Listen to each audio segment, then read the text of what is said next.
The overhead projector hums in the empty screening room. Shadows dance across cream-coloured walls as celluloid spools through machinery that cost more than most houses.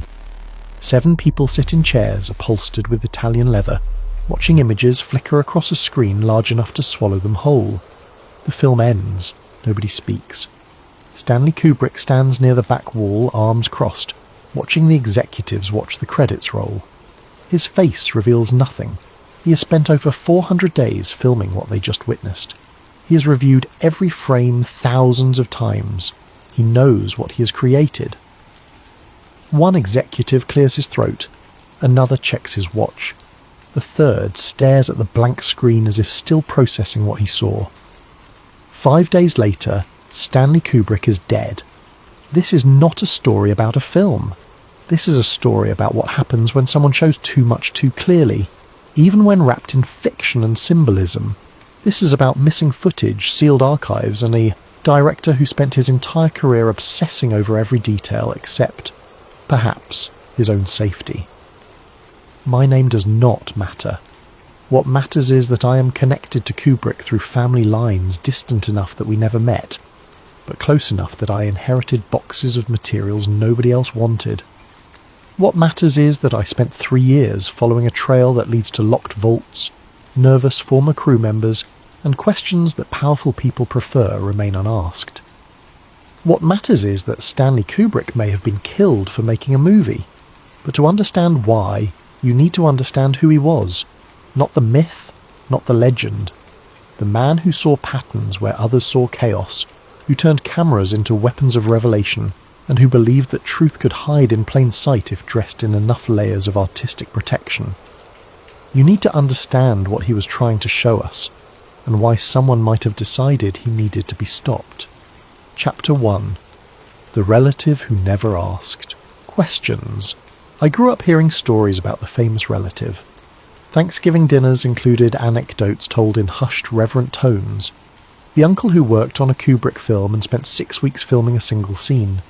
The cousin who delivered equipment to his estate and was required to sign documents thicker than phone books. The grandmother who remembered him as a quiet boy with a camera, always watching, always calculating angles. Stanley Kubrick was family mythology, a name invoked with equal parts pride and discomfort. Nobody quite knew what to make of him. Brilliant, certainly. Difficult, absolutely. Paranoid, perhaps necessarily so. The stories painted a portrait of someone fundamentally different from normal people. He did not simply make films. He constructed alternate realities with the precision of an engineer and the vision of a prophet. Every frame was calculated. Every sound was intentional. Every choice served purposes that often became clear only years after a film's release. My father told me about visiting the set of The Shining in 1978. He was there for less than an hour, delivering some family photographs Kubrick had requested. Even that brief exposure left an impression that lasted decades. He was filming the same scene over and over, my father recalled. The actress looked exhausted. The crew looked exhausted. But Stanley just kept watching, kept adjusting, kept demanding another take. I asked someone what he was looking for. They said nobody knew. He would recognize it when he saw it, but he could not explain it beforehand. That was Stanley Kubrick. A man chasing perfection he could identify but not articulate. A man convinced that truth existed in precise combinations of light, sound, movement, and timing. A man willing to destroy everyone around him, including himself, in pursuit of that truth. I was 17 when he died. The news reached our family through private channels before it hit the media. My father took the call in his study, door closed, voice low. When he emerged, his face carried an expression I had never seen before. Not grief exactly. Something closer to unease. He finished the film, my father said to my mother. He showed it to them, and then he was gone. My mother, who rarely involved herself in family gossip, paused with her coffee cup halfway to her lips. How quickly? Days? They looked at each other with the kind of shared understanding that comes from decades of marriage. Neither said what they were both thinking, neither needed to. My mother set down her cup carefully, as if afraid sudden movement might shatter something fragile. Which film was it? The one about the masks, my father said. The one he spent years researching. Something passed between them then. A recognition I was too young to understand. My mother's face went very still. My father looked away first. We should send flowers, my mother said finally. We should, my father agreed, but they never did. And when I asked why, years later, my father just shook his head.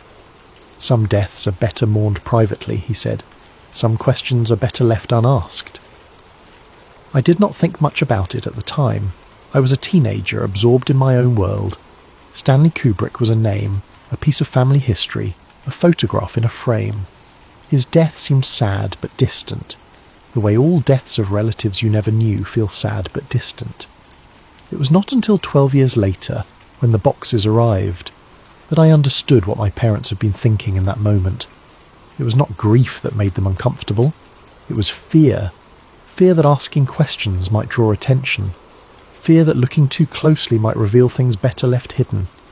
Fear that even discussing Stanley Kubrick's final film might connect them to something dangerous.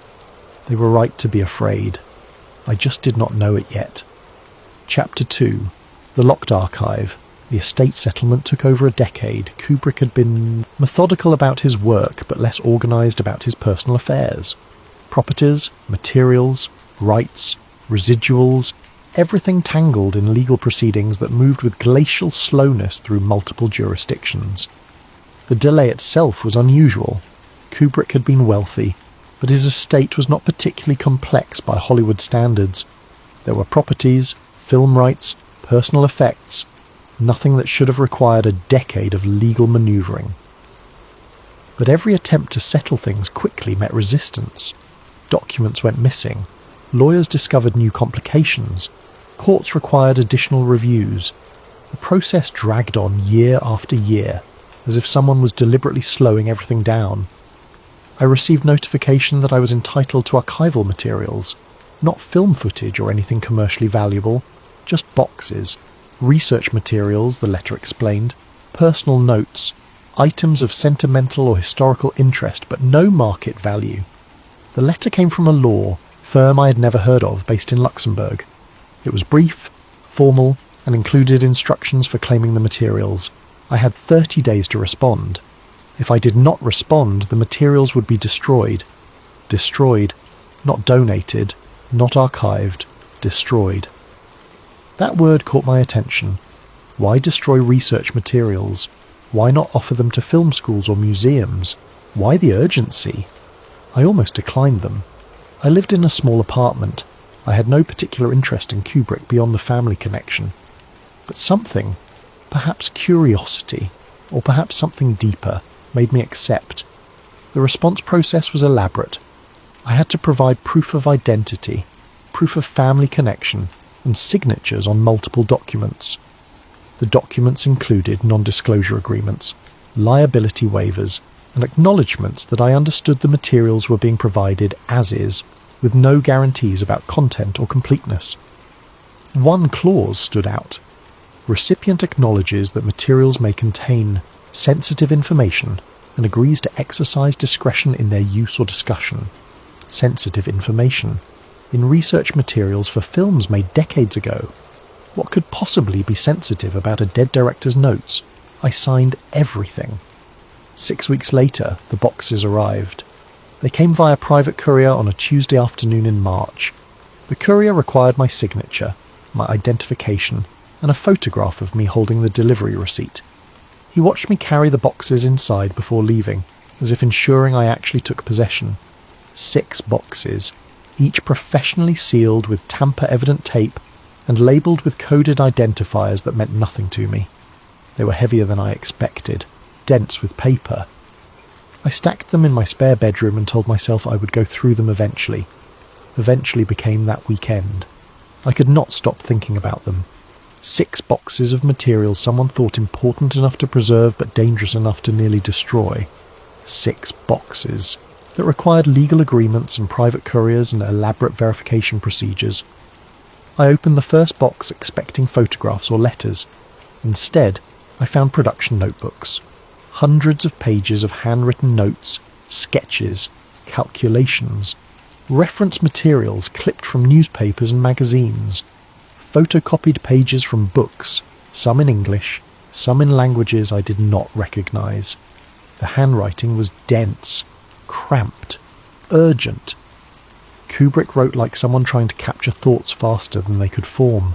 Abbreviations, symbols, arrows connecting concepts across pages. It was the handwriting of obsession. The second box contained more of the same, but organised differently. These notes were categorised by symbol rather than project name. A triangle meant one thing. A circle with a dot meant another. A spiral indicated something else entirely. I had no key to decode them, but certain symbols appeared repeatedly. A triangle inside a circle, a spiral with 7 turns, a mask, divided vertically into light and dark halves. These symbols were drawn with particular care, as if they carried meaning beyond mere organisational convenience. The third box stopped me cold. It was filled with research materials about secret societies, not popular books you could buy at any bookstore, rare texts, academic papers published by obscure university presses, photocopied pages from volumes held in private collections, documents that looked like they came from archives that should not have allowed photocopying. Annotations in Kubrick's handwriting covered the margins, underlines, question marks, arrows connecting concepts across different sources, but also something else, numbers, dates, locations, as if he was not just researching concepts but documenting actual events. One folder was labelled only with a date, November 1996. The date Eyes Wide Shut began filming. Inside were photographs, not production stills, not anything related to filmmaking. Photographs of buildings, European estates, ballrooms, gardens, architectural details captured from angles that suggested the photographer had not asked permission. Each photograph had notes on the back, address, historical details, current ownership when available, and in several cases a single word: confirmed. Confirmed. As if Kubrick had been verifying something. As if the photographs were evidence rather than inspiration. I spread them across my floor and stared at them for an hour. These were not random buildings. They were specific places, and Kubrick had documented them with the precision of an intelligence operative. The fourth box contained correspondence, letters from researchers, academics, historians, people responding to Kubrick's inquiries about obscure topics.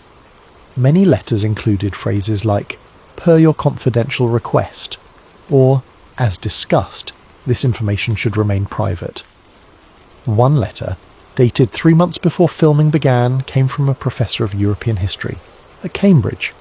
It read, "Mr. Kubrick, I have completed the research you requested regarding aristocratic ceremonial traditions in Austria and Italy during the 18th and 19th centuries. As you suspected, the practices you described do have historical precedent. I have enclosed copies of relevant documents, though I must note that some of these materials are restricted and should not be copied further. The families involved maintain these traditions privately and would not appreciate external documentation. I trust you will use this information discreetly. I will not be available for further consultation on this matter." The documents the professor mentioned were not in the box. Either Kubrick had stored them elsewhere, or someone had removed them before the boxes reached me. The fifth box was different. It contained newspaper clippings, hundreds of them, dating back decades. Most were society page mentions, brief items about exclusive events, photographs from charity, galas, announcements of private gatherings at estates whose names meant nothing to me. But Kubrick had highlighted certain details, names, dates, locations, and he had cross-referenced them. Lines drawn in red ink connected people across different events, different decades, different countries. He was mapping something, a network, a pattern. One clipping from 1973 showed a masked ball at an Austrian estate. The caption listed several attendees. Kubrick had circled 3 names and written beside them, "Confirmed attendees, all present at subsequent gatherings, pattern holds." Pattern holds. As if he had been tracking these people, as if their attendance at certain events proved something. The 6th box was the most disturbing. It contained medical records, not Kubrick's own. Records belonging to other people, with names redacted, documents from psychiatric facilities, police reports about unexplained deaths, news articles about people who had disappeared or died under mysterious circumstances. Each document was marked with a date and a single word. After. After what? After they attended certain gatherings? After they spoke about things they should not have spoken about? After they crossed lines they should not have crossed? One police report described a man who died falling from a hotel window in Paris. The death was ruled suicide. Kubrick had written in the margin, 3 weeks after the Vienna gathering, 5th similar incident in 2 years. I sat surrounded by these materials for hours. The apartment grew dark around me. I did not turn on lights. I just sat there, trying to process what I was seeing. Stanley Kubrick had not been making a film. He had been conducting an investigation. He had compiled evidence. He had documented patterns. He had tracked powerful people and the events they attended and the things that happened to people who got too close to their secrets.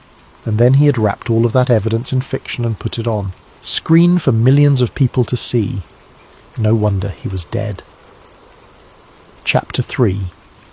The film that took too long. Production on Eyes Wide Shut officially began in November 1996.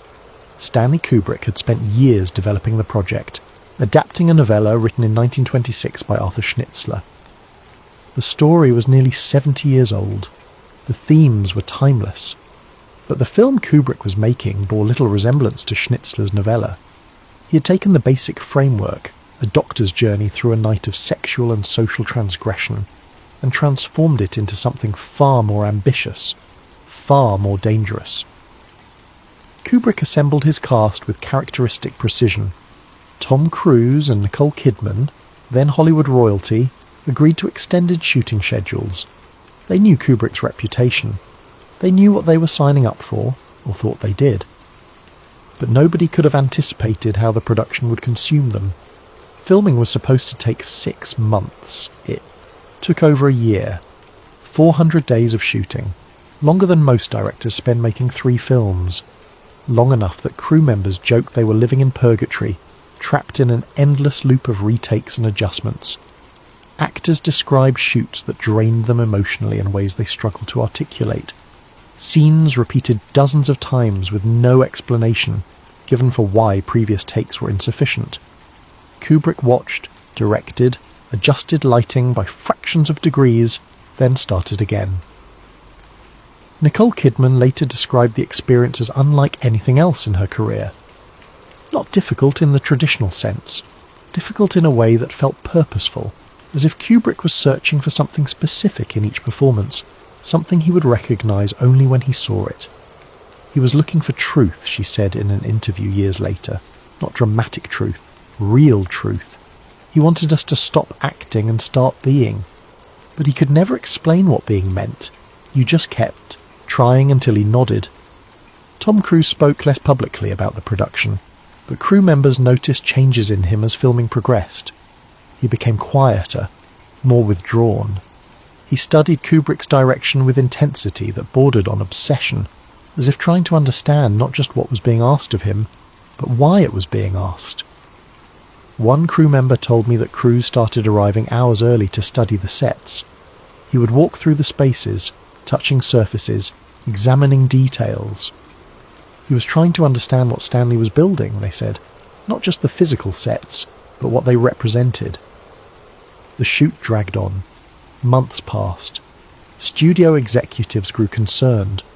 Kubrick had final cut approval, a privilege almost unheard of in modern Hollywood.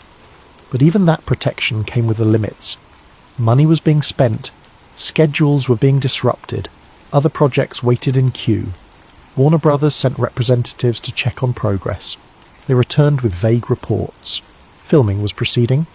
The material looked good, but nobody could say when it would be finished. Kubrick ignored the pressure. He had ignored pressure his entire career. He filmed what needed to be filmed, for as long as it needed to be filmed, until he was satisfied. But this time was different. This time the delays felt intentional, as if he was stalling. as if he knew what would happen when the film was finished and wanted to postpone that moment as long as possible. In my boxes, I found production schedules marked with his annotations. Scenes that were supposed to take 3 days took 3 weeks. One sequence was filmed over 40 times. Kubrick's notes beside it read only, "Not yet authentic." Authenticity mattered more than anything else to him. More than schedule, more than budget, more than the comfort of his cast or the patience of his financiers. The question that haunted me as I read through these materials was simple. Authentic to what? What was Kubrick trying to recreate with such precision? What standard was he measuring his work against? What template existed in his mind or in his research that demanded such exactitude? One production assistant's diary, which somehow ended up in my collection, provided a clue. The entry, dated 8 months into production, read, "Stanley spent 3 hours today adjusting the position of candles in the ritual chamber. 3 hours, moving them inches at a time, checking the light, checking the shadows, checking how they reflected off the masks." One of the electricians asked what he was looking for. Stanley said, "I have photographs. It needs to match the photographs." What photographs? Nobody knows. But Stanley has them, and he is recreating whatever they show with absolute precision. Photographs, evidence, documentation of something real that Kubrick was rebuilding frame by frame. The ritual sequence at the heart of Eyes Wide Shut was not imagination.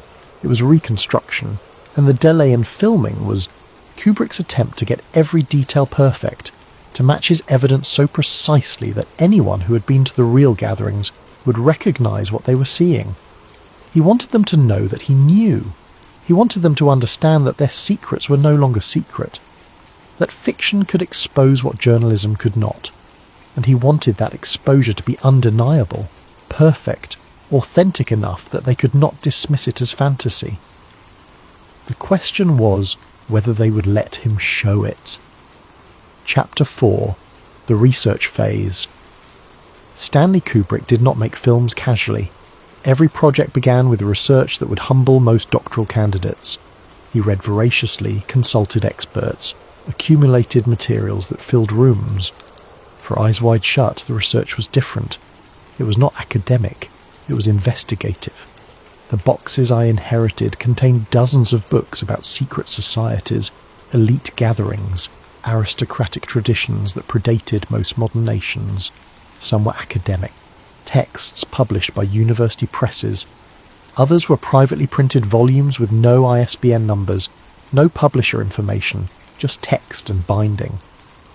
But the most revealing materials were his personal notes. Kubrick documented everything he learned with the meticulousness of a prosecutor building a case. Facts, sources, cross-references, verification notes. He studied the Hellfire Club, an 18th century British organisation whose members included politicians, artists and nobles. Founded by Francis Dashwood, the club met at Medmenham Abbey and later in caves beneath Dashwood's estate. Official records described it as a social club for drinking and debauchery. Unofficial accounts suggested darker purposes. Kubrick's notes focused on the ceremonial aspects, the costumes members wore, the rituals they performed, the architectural spaces they designed specifically for their gatherings. He collected engravings showing the caves, floor plans of Medmenham Abbey, descriptions of ceremonies. From members' correspondence, one note read, "Dashwood was Chancellor of the Exchequer. Members included cabinet ministers, members of Parliament, influential aristocrats. These were not fools or outcasts. These were people who ran the country. Yet they gathered in caves wearing robes and performing rituals nobody outside the club witnessed. Why? What purpose did ceremony serve for people who already had power?"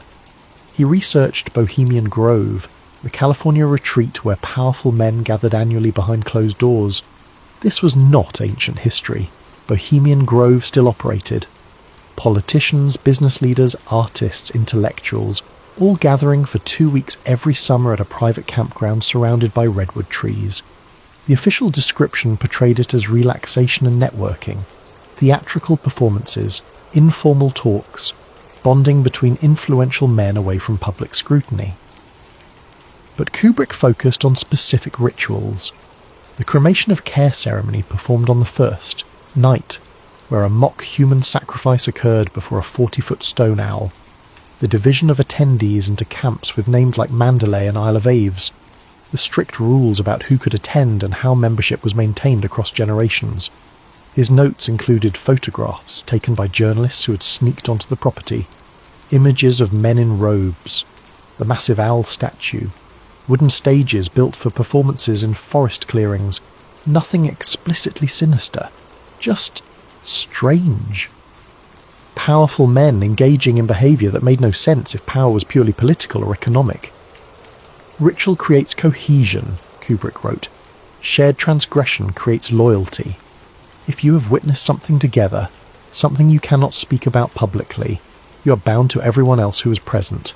This is not conspiracy. This is psychology.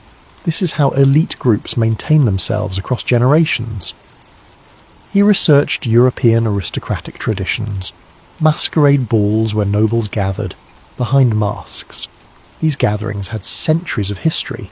The Venetian Carnival, the Viennese opera balls, events that were both public and private, where identity became fluid, where social hierarchies could be temporarily inverted or reinforced through ritual. His collection included books about 18th and 19th century Vienna, when the aristocracy gathered in palaces for events that lasted days. Masked balls where attendees' identities were supposedly secret, though everyone knew who everyone was. Ceremonies that blended Catholic ritual with older pagan traditions.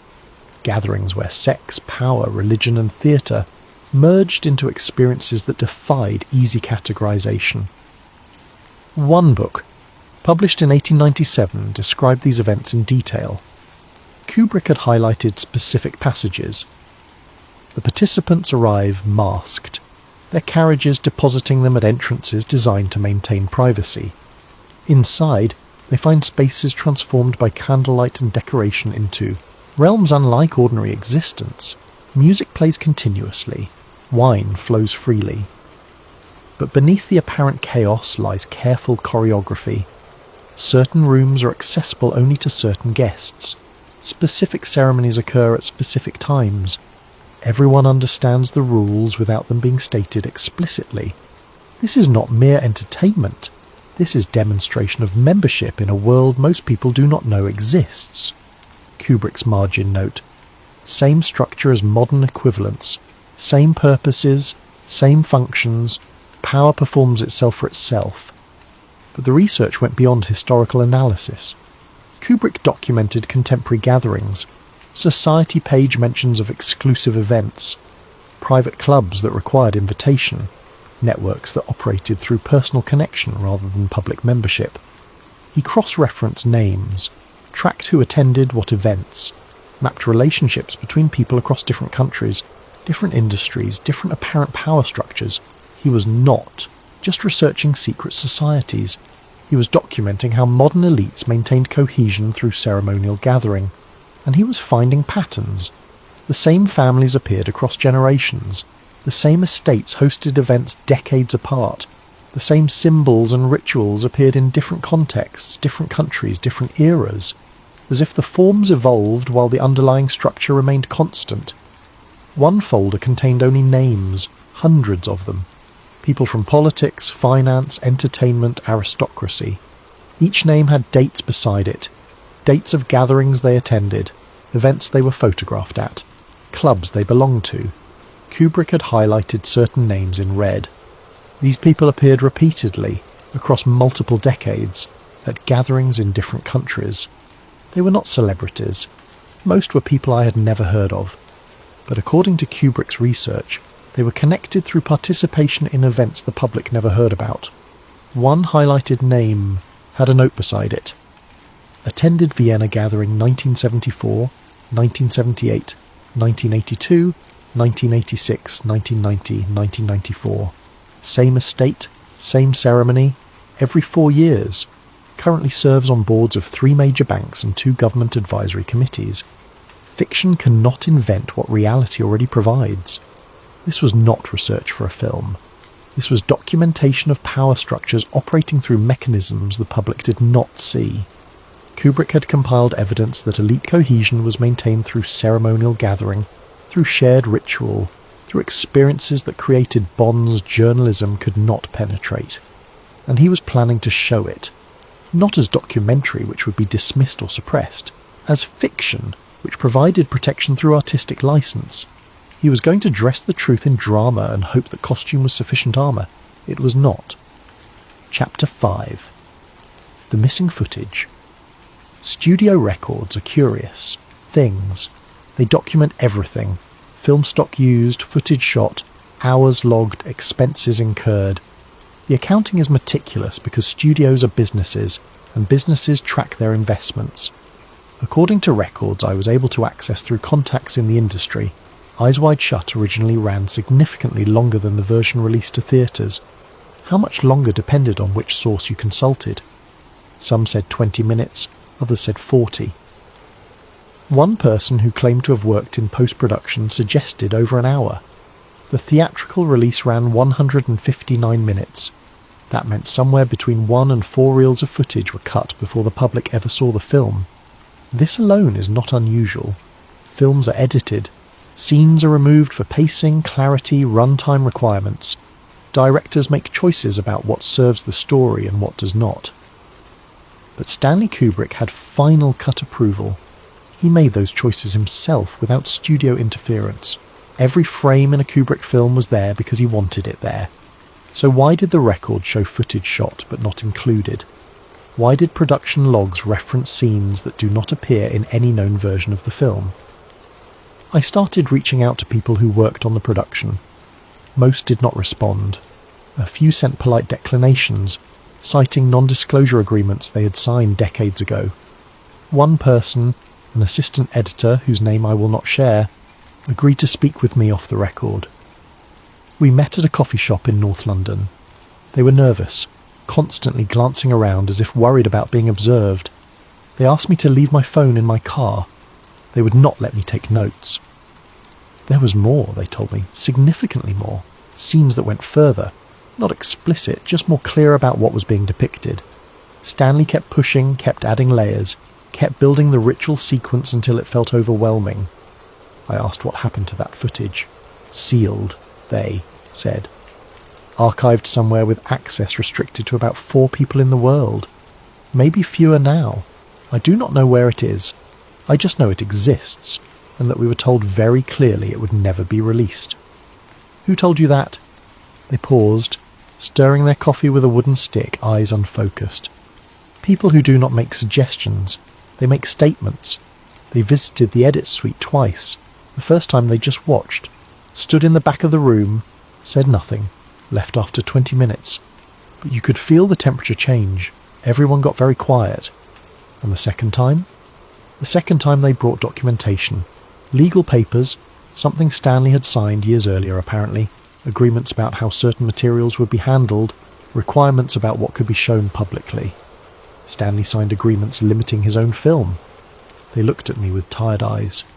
That is what they said. That Stanley had agreed to certain restrictions in exchange for funding. That some of the private investors had conditions about how their money could be used. I never saw the actual documents, but after they left, Stanley spent 3 hours in his editing room alone. When he came out, he looked 20 years older. What did he say? Nothing. He just handed us a list of scenes to remove. His handwriting was shaking. I had never seen his handwriting shake before. I asked what was in those scenes. More detail, more symbolism, more explicit connections to real events and real people. The ritual sequence in the theatrical version is abstract, masks and choreography and atmosphere, but the longer version showed more. Specific symbols that anyone familiar with certain organisations would recognise. Architectural details that match specific buildings. Costumes that reference specific historical ceremonies. So it was more obvious. It was undeniable. Stanley had built a perfect recreation of something real, down to the smallest detail. The longer version made it impossible to dismiss as invention.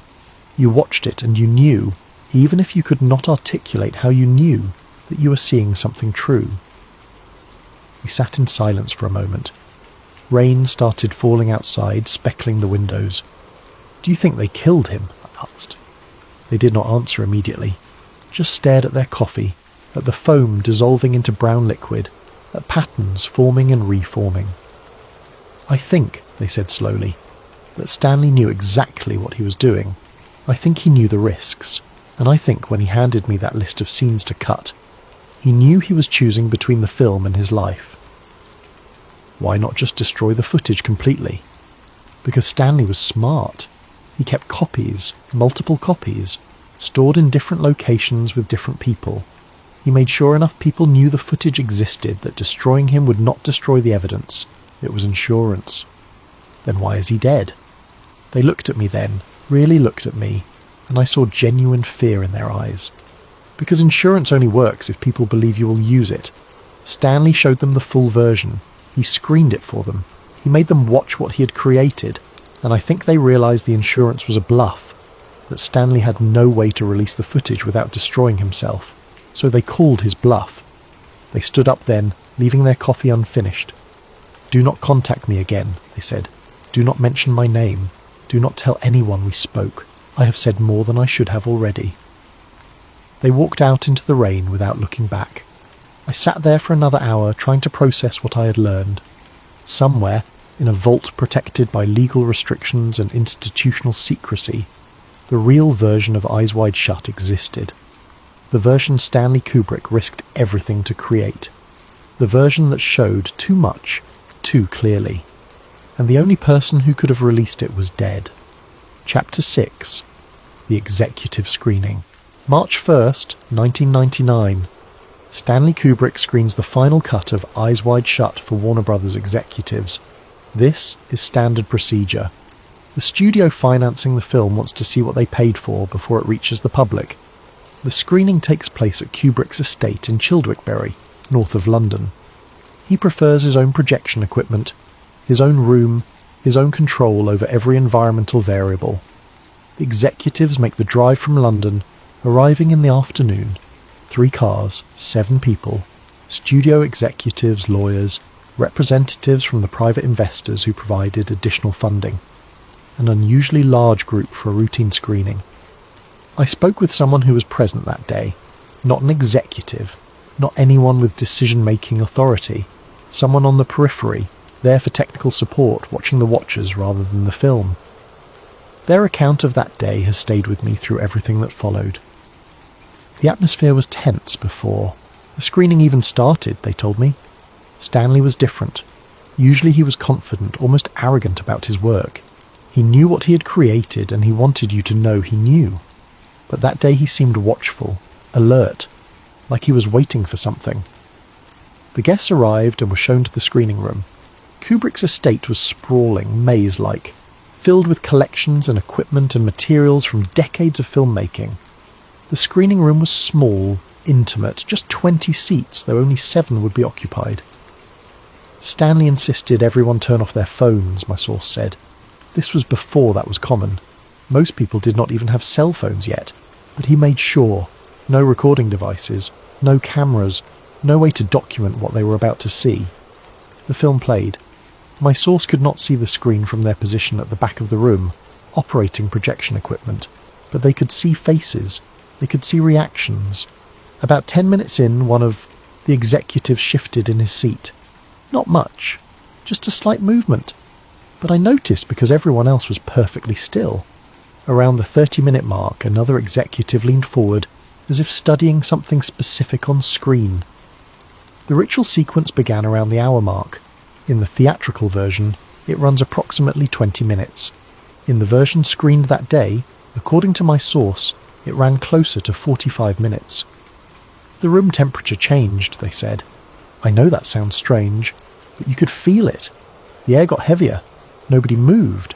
Nobody coughed or shifted or did any of the normal things people do in screenings. They just watched. My source described one executive who removed his glasses and cleaned them 3 times during the sequence. Another who kept touching his tie, adjusting it though it was already perfect. Small gestures of discomfort, recognition perhaps, or fear. When the ritual sequence ended, one of them stood up in the middle of the film. The others looked at him, but nobody said anything. He stood there for maybe 30 seconds, then sat back down. But his face was completely white. The film continued. The story played out its conclusion. Credits rolled. Nobody applauded. Nobody congratulated Kubrick on completing another masterpiece. They sat in silence that stretched uncomfortably long. Finally, one executive spoke. My source could not hear what was said, but they saw Kubrick's reaction. A slight nod. No emotion on his face. Just acknowledgement. Then one of the lawyers pulled out a document, my source remembered. Started reading from it. Stanley listened without interrupting. The lawyer spoke for maybe 5 minutes. Stanley nodded occasionally. When the lawyer finished, Stanley said something brief. I could not hear it, but whatever he said made everyone relax slightly. The executives left within 30 minutes of the screening ending. Brief handshakes, polite farewells, cars pulling away, down the long driveway. Stanley stood at the window watching them go, my source said. I asked if everything was all right. He said, "We will see." That was all, just, "We will see." My source helped pack up the projection equipment. They said Kubrick seemed distracted, distant, already thinking about something else. As I was leaving, he stopped me, put his hand on my shoulder. He had never touched me before, never been physically demonstrative in any way. But he put his hand on my shoulder and said, "Thank you for your work, all of it. I hope you understand someday why it mattered." I did not understand what he meant. I just said thank you. He nodded and walked back into the house.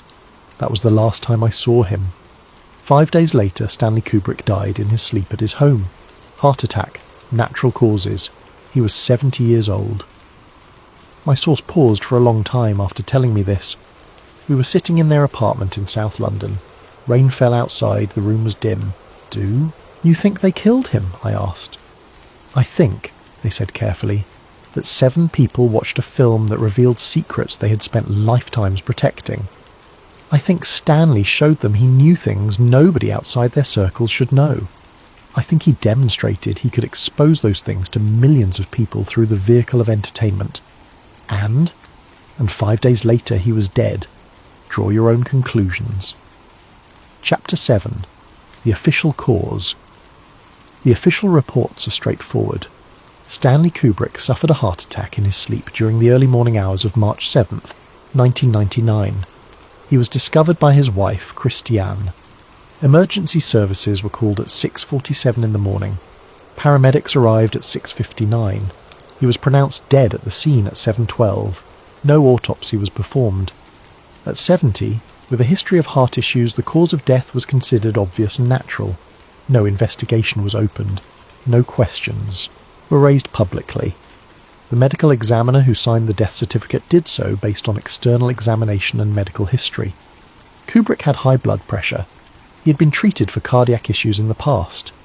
The circumstances of death suggested sudden cardiac arrest, common in men his age with his health profile. Everything was textbook. Everything was normal. Everything pointed to natural causes, except the timing. Kubrick had just finished his film after years of obsessive work. He had screened it for studio executives 5 days earlier. He was preparing for the final stages of post-production before release, and then he was gone. The official timeline raises questions if you look closely enough. March 1st, executive screening. March 2nd, no documented activity. Kubrick reportedly spent the day at home. March 3rd, no documented activity. March 4th, phone call with his longtime assistant recorded in phone logs. Duration 12 minutes. March 5th, no documented activity. March 6th, final journal entry, discovered weeks later. Brief notes about sound mixing decisions. March 7th, death. 5 days between the screening and death. 5 days during which Kubrick apparently did very little. No phone calls except one. No visitors except family. No work activity documented beyond a brief journal entry. For a man who obsessed over every detail of his films, who typically worked 18-hour days during post-production, who communicated constantly with editors and sound designers, and everyone involved in completing his vision, this silence is remarkable. What was he doing during those 5 days? I found a partial answer in my boxes. A letter, written by Kubrick, but apparently never sent. It was dated March 4th, 2 days after the screening, 3 days before his death. The letter was addressed to a name I did not recognise. The opening lines read, "I have made a terrible mistake, not in what I showed, but in believing I could show it safely. I thought fiction provided protection. I thought artistic license was armour. I thought they would understand I was not threatening them, merely observing them. I was wrong." The letter continued for 2 pages, but large portions were redacted. Black marker obscured whole paragraphs. Only fragments remained visible. Cannot release the full version now. Copies secured with instructions. If anything happens to me, the footage exists as insurance, but too late to pull back. Finishing what was started. The letter ended abruptly, mid-sentence, as if Kubrick had stopped writing and never returned to complete it. I showed this letter to a forensic document examiner. They confirmed the handwriting was consistent with Kubrick's other writings. They noted the ink showed slight variations in pressure and flow, suggesting emotional distress or physical tremor during writing. They pointed out corrections and crossouts indicating the writer was struggling to find precise language. "This is not a casual letter," they told me. "This is someone writing under significant stress, trying to communicate something important, but unable to commit it fully to paper. The incomplete sentences, the stopped ending. This suggests either the writer was interrupted or could not bring themselves to finish. But who redacted it? Who marked through paragraphs with heavy black ink? And why did this letter end up in boxes supposedly containing only innocuous research materials? The official cause of death says nothing about fear, nothing about pressure, nothing about a man who realised 5 days before he died that he had made himself a target. It says heart attack, natural causes, unfortunate timing but medically unremarkable. And maybe that is all it was. Maybe the stress of completing the film after years of work simply overtook a body already compromised by age and health issues. Maybe there is no mystery beyond tragic coincidence, but then, why did Kubrick write a letter describing a terrible mistake? Why did he mention copies secured with instructions? Why did he reference things happening to him, as if anticipating his own death? And why, 3 days after writing those words, did his heart stop beating? Chapter 8. Industry silence. I spent 6 months tracking down people who worked on Eyes Wide Shut. Crew members, assistants, technicians, anyone who might speak about their experience. I sent emails, made phone calls, showed up at offices and homes. I was polite but persistent. The response was nearly uniform. Polite refusal. Non-disclosure agreements explained some of the silence. Kubrick's productions operated under strict confidentiality. Contracts included clauses that extended decades beyond completion. Breaking them meant legal consequences most people could not afford. Standard practice for high-profile films. Nothing unusual about protecting intellectual property and maintaining privacy during production. But this silence felt different. It felt enforced. One cinematographer I contacted agreed to meet for coffee. We set a time and place. I arrived 15 minutes early. They did not show. I waited for an hour. No message, no explanation. When I called later, their number was disconnected.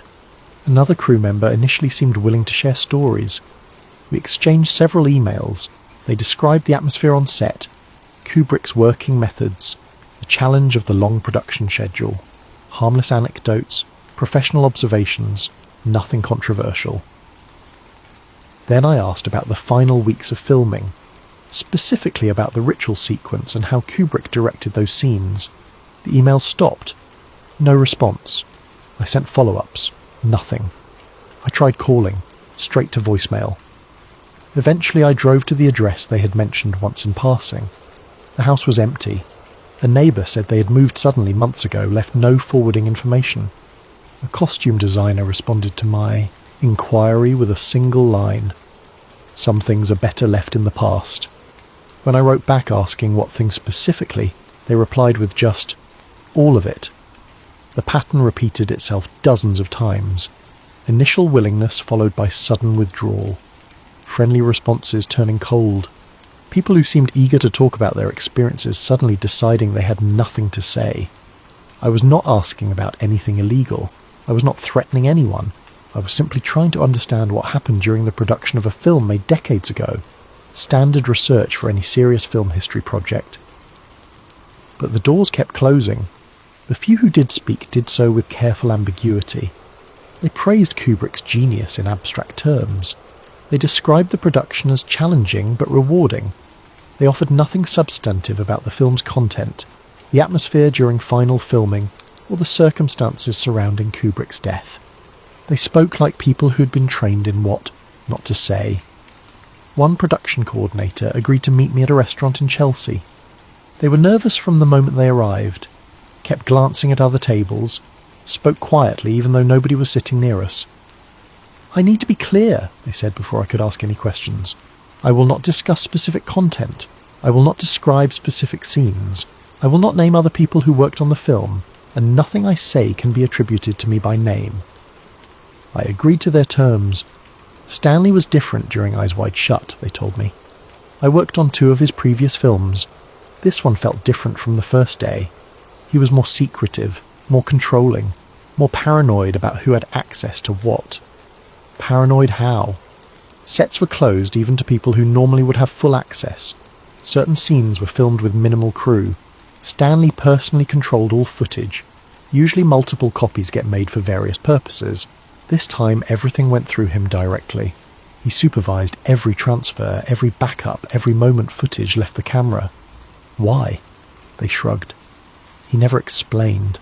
But you could feel the tension, like we were all part of something that needed protection, like the film itself was dangerous. Dangerous to who? To everyone involved. Stanley made us all sign additional agreements beyond the standard non-disclosure contracts. Documents that included specific language about not discussing certain aspects of production, even decades after release. They were more detailed than anything I had seen before, more aggressive. Did you read them carefully? Of course. That is when I realised this was not normal filmmaking. The language included provisions about permanent silence on specific topics, financial penalties that would bankrupt most people, even criminal liability clauses under certain circumstances. Criminal liability for talking about making a movie, for revealing what the movie was actually depicting, for connecting it to real people or real events, for suggesting it was anything other than pure fiction. They paused, picked at their food without eating. I remember thinking it was overkill. Kubrick being Kubrick, taking everything to extremes. But now, looking back, I think he knew what was coming. I think he knew making this film would have consequences, and he wanted to make sure those consequences fell on him alone, not on everyone who helped him. Do you think he was killed? They looked at me for a long moment. Rain started falling outside. The sound against the windows filled the silence between us. I think Stanley Kubrick spent years investigating things powerful people prefer remain hidden. I think he compiled evidence that should not exist. I think he built that evidence into a film disguised as entertainment, and I think the people he exposed in that film made sure he could never make another one. That is a serious accusation. It is, which is why you will never hear me say it publicly, which is why I will deny this conversation if you try to use it, which is why I am leaving now and asking you never to contact me again. They stood up, left money for their meal and walked out. I sat there alone, surrounded by the quiet sounds of other people's conversations, and realised everyone connected to Eyes Wide Shut lived in a similar space, unable to speak openly, unable to share what they knew, trapped between legal obligations and something that felt like fear. The silence was not coincidence, it was coordination. Someone had ensured that everyone who worked on Stanley Kubrick's final film understood the consequences of talking, and that someone had enough power to make those consequences stick. Chapter 9. The altered final cut film preservation organisations maintain detailed records, frame counts, edit patterns, technical specifications. These records allow future restorations, ensure archival accuracy, document artistic intent. I obtained records from multiple sources documenting the version of Eyes Wide Shut that Stanley Kubrick screened for executives versus the version released to theatres 4 months after his death. The comparison revealed systematic alterations. The theatrical release was shorter by 23 minutes. Specific sequences had been trimmed.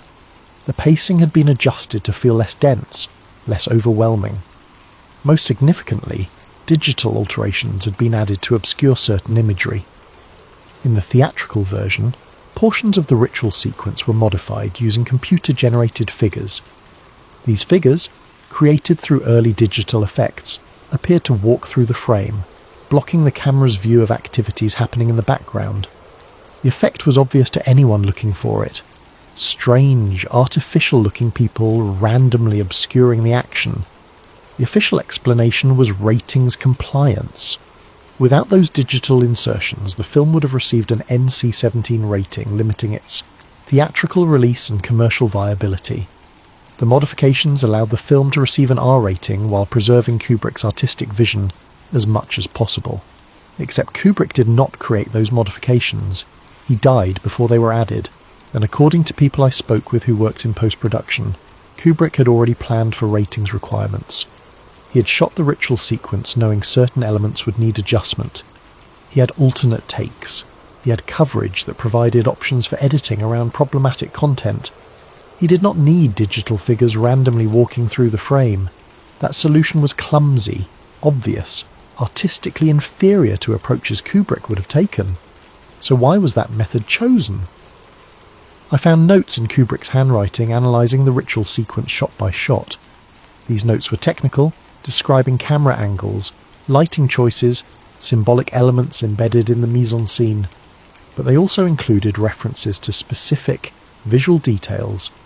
One note read, "Symbol above entrance to chamber matches engraving in the Rothschild estate, photographed 1993 during research trip, must be clearly visible in master shot for those who recognise it."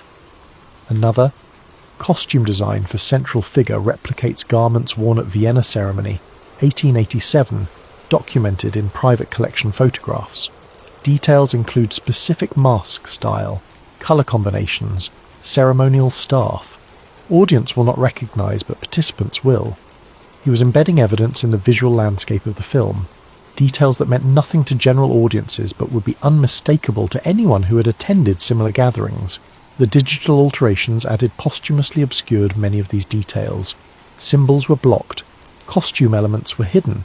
Specific architectural features became less visible. The modifications were not about ratings. They were about removing evidence. I compared Kubrick's shot-by-shot notes to the theatrical release. Many of the elements he specifically mentioned ensuring were visible had been obscured or cut entirely. Scenes he analysed in detail were shortened or removed. The cumulative effect was to preserve the atmosphere of the ritual sequence while stripping away the specific details that connected it to reality. Someone had gone through Kubrick's final cut with his own notes as reference, and systematically removed everything that made the fiction too close to truth. The question was who had access to both the film and Kubrick's private notes. I spent weeks investigating the post-production timeline. After Kubrick's death, the film went through several months of additional work before release. Warner Brothers claimed they were completing Kubrick's vision based on detailed notes he had left. But my research suggested something different. Multiple editors worked on the film after his death. New supervisors were brought in, people who had not been part of the original. Production suddenly had access to footage and decision-making authority. One of these people had worked previously for a private security and consulting firm that specialised in reputation management for high-net-worth clients. Their filmography included almost nothing else. They appeared for Eyes Wide Shut, worked on it for 3 months, then disappeared from the industry entirely. Another supervisor had connections to legal firms that represented several of the private investors who helped fund the film. Not direct employment, but documented associations, board memberships, advisory positions, relationships that suggested alignment of interests.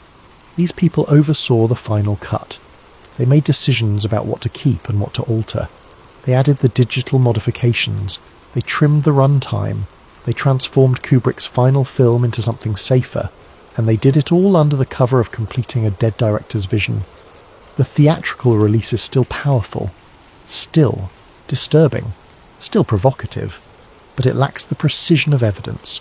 The specific details that would have made it not just entertainment but documentation have been carefully removed. What audiences saw was fiction. What Kubrick created was testimony, and someone made sure only the fiction survived. Chapter 10. The Symbolism Trail. Stanley Kubrick was a filmmaker who thought in symbols. Every image carried meaning. Every choice served multiple purposes. Nothing was accidental. In his notes about Eyes Wide Shut, he wrote extensively about the symbolic language he was employing. But unlike his previous films, where symbols served thematic purposes, this time they served evidentiary ones. He was not using symbols to suggest ideas. He was using them to document realities. Masks, in Kubrick's analysis, were not metaphors for hidden identity. They were literal tools used in actual gatherings to create specific psychological conditions. By wearing masks, participants could shed social identities and embrace private natures without consequences. The mask provided permission. It created a liminal space where normal rules did not apply. Throughout history, Kubrick wrote, elite gatherings have used masks to facilitate behaviours that would be unacceptable in daylight. The Venetian Carnival allowed aristocrats to mingle with commoners anonymously. The masquerade balls of European nobility permitted sexual liaisons across class boundaries. Modern equivalents serve similar functions. The mask grants freedom from consequence. He researched specific mask traditions across centuries. The Venetian botta, which covered the full face and included a chin extension allowing the wearer to eat and drink without removal. The Moretta, a black oval mask worn by women, held in place by a button clenched in the teeth, forcing silence. The Volto, a full-face mask often worn with a tricorn hat and cloak, completely obscuring identity. Each tradition had rules, each served specific purposes, each created different psychological effects on both wearer and observer. The masks in Eyes Wide Shut combined elements from multiple traditions. Full-face coverage from Venetian styles, elaborate decoration from French court masquerades, symbolic imagery from ceremonial orders and secret societies. They were not simple disguises. They were composite artifacts encoding centuries of elite ritual practice. Kubrick's costume designer later described the research process as unlike anything else in their career. Stanley provided reference materials I'd never seen. Photographs of masks from private collections, sketches from historical documents, descriptions of ceremonial garments used in gatherings nobody photographs. He wanted everything to be authentic, not to general history, but to specific traditions. The ritual choreography followed similar principles. Kubrick researched how power demonstrates itself through ceremony. The careful positioning of participants to indicate hierarchy. The use of music and chant to create trance states. The orchestration of movement to reinforce group cohesion, while maintaining individual subordination. He studied Masonic rituals, which use symbolic drama to convey philosophical principles and reinforce organizational structure. He analyzed Catholic ceremony, where elaborate staging creates atmosphere of transcendence and mystery. He examined military pageantry, where synchronized movement demonstrates discipline and unity. But he also studied less public examples, initiation ceremonies for exclusive clubs, secret society gatherings documented in historical accounts, modern equivalents captured in leaked photographs and descriptions from participants who later spoke publicly. One folder in my boxes contained notes on the cremation of care ceremony performed annually at Bohemian Grove. Kubrick had collected multiple descriptions of this event, cross-referenced them, identified consistent elements across decades of performances. A mock-human sacrifice, he wrote, performed before a 40-foot owl representing wisdom or knowledge. Participants wear robes. Music plays from hidden speakers to seem sourceless and otherworldly. Fire consumes an effigy while a high priest figure reads from a script.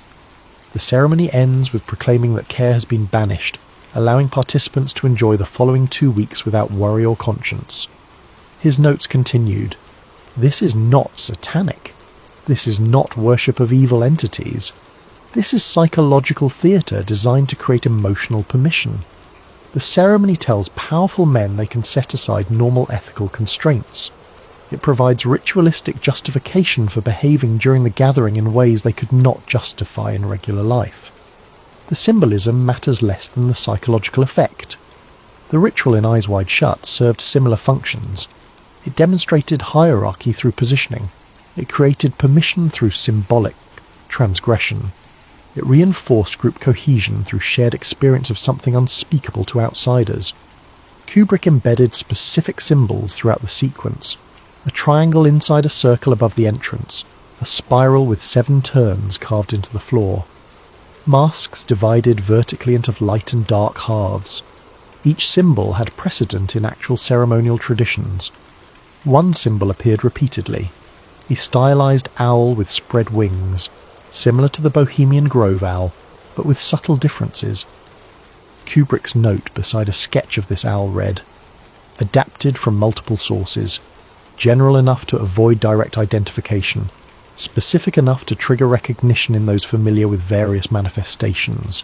He was walking a line, making the symbols recognizable without making them exact replicas, allowing those who had seen the real ceremonies to understand what they were watching, without providing evidence definitive enough for legal challenge. Art as testimony requires careful calibration. Too abstract and the truth disappears, too specific and the consequences become unmanageable. Kubrick believed he had found the balance. Events would prove he had not. Chapter 11. The Surveillance. Fear, paranoia was Stanley Kubrick's default state. He controlled every aspect of his productions because he trusted no one else to maintain his standards. He lived reclusively because public exposure made him uncomfortable. He communicated through intermediaries because direct interaction felt too risky. His longtime assistant described his baseline level of caution as extraordinary even by Hollywood standards. He vetted everyone who worked with him extensively. He required multiple layers of approval for anyone accessing his property. He maintained physical and legal barriers between himself and the outside world. But according to multiple sources, his paranoia intensified dramatically during the final months of Eyes Wide Shut production. A friend who visited the estate during this period described new security measures that went beyond Kubrick's normal precautions. Additional cameras covered the grounds from angles that suggested concern about more than random trespassers. Motion sensors in places that made little sense for standard security. Electronic countermeasures installed in his editing room that could detect surveillance equipment. Stanley always valued privacy, a friend told me, but this was different. This felt like preparation for siege, like he expected someone to try accessing the property or the footage or him personally. Phone logs from this period show a dramatic decrease in outgoing calls. Kubrick, who typically made dozens of calls per day coordinating various aspects of production, was suddenly making only a handful. And those calls were brief, often just minutes long. Letters from this time show similar changes. Kubrick's correspondence became guarded, filled with vague references rather than specific details. He stopped, discussing the film except in the most general terms. One letter to a longtime colleague included a passage that stands out in retrospect. "I find myself thinking about those artists throughout history who revealed too much through their work. Artemisia Gentileschi painting Judith beheading Holofernes with such visceral intensity that scholars still debate whether she was processing trauma or issuing warning. Goya creating his black paintings depicting nightmares of power and corruption directly onto his walls, never intending public viewing but unable to stop himself from documenting what he witnessed. Caravaggio fleeing Rome after his work exposed the violent underbelly of religious authority." The letter continued. "Art allows us to show what cannot be said directly, but there is a limit to how much truth art can carry before it becomes dangerous not just to the audience but to the artist. Each revelation creates risk.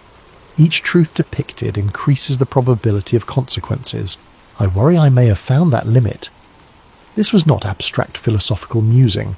This was a man recognizing he had crossed a boundary from which retreat was impossible. Staff members noticed changes in Kubrick's behavior.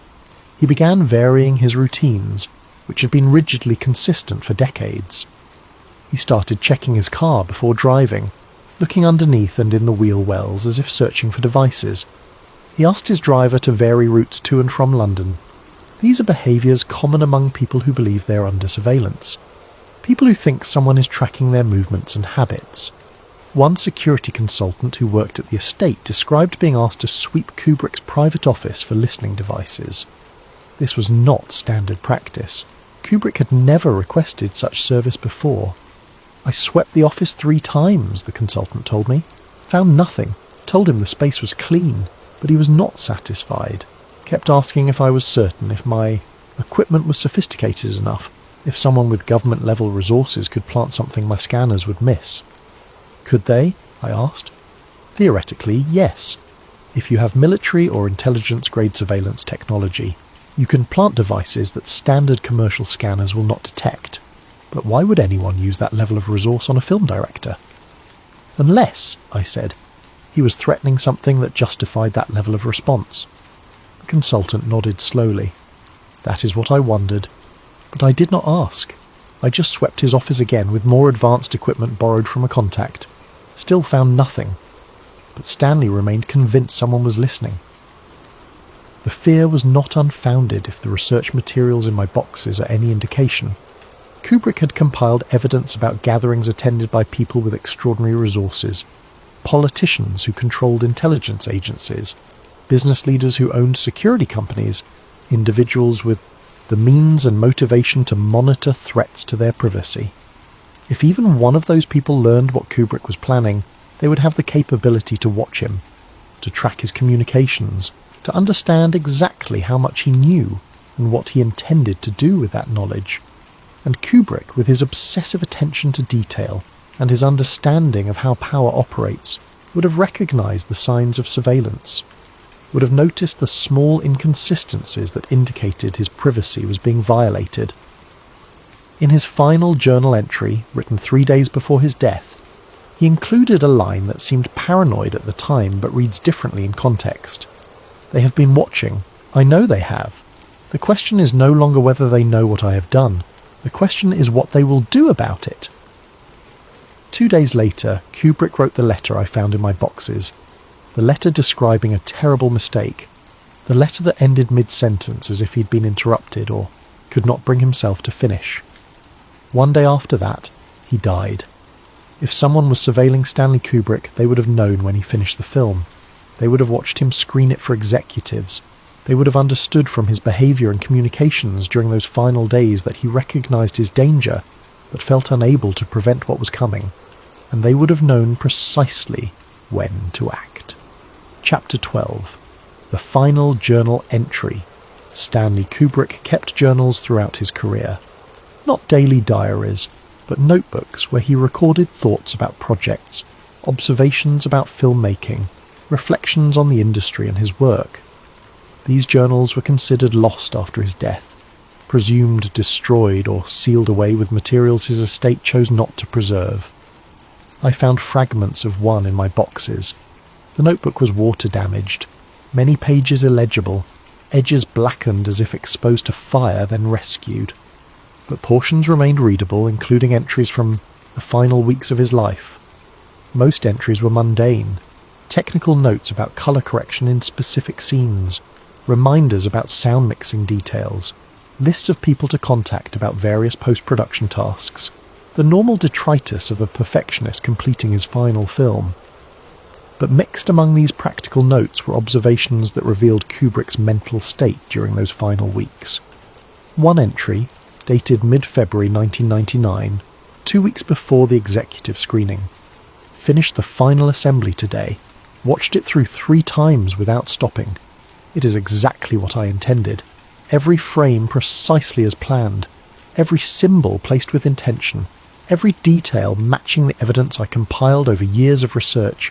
It is the most honest film I have ever made, which means it is also the most dangerous. Another entry, dated February 24th, 5 days before the screening. Received a call today from someone I do not know. They did not identify themselves or explain how they got my private number. They simply asked when I planned to deliver the final cut to the studio. I told them it was none of their business. They said they were making it their business. Then they hung up. Christiane asked who it was.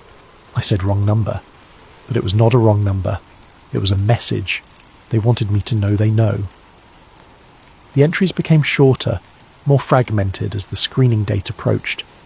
February 28th, the day before the screening. Tomorrow they will see what I've created. Tomorrow they will understand I know what they do when they think nobody's watching. Tomorrow the protection of fiction will be tested. I have spent my career believing that art provides immunity, that showing truth through drama creates enough distance to avoid consequences. I am about to discover if that belief is correct. Then the entry from March 1st, the day of the screening itself.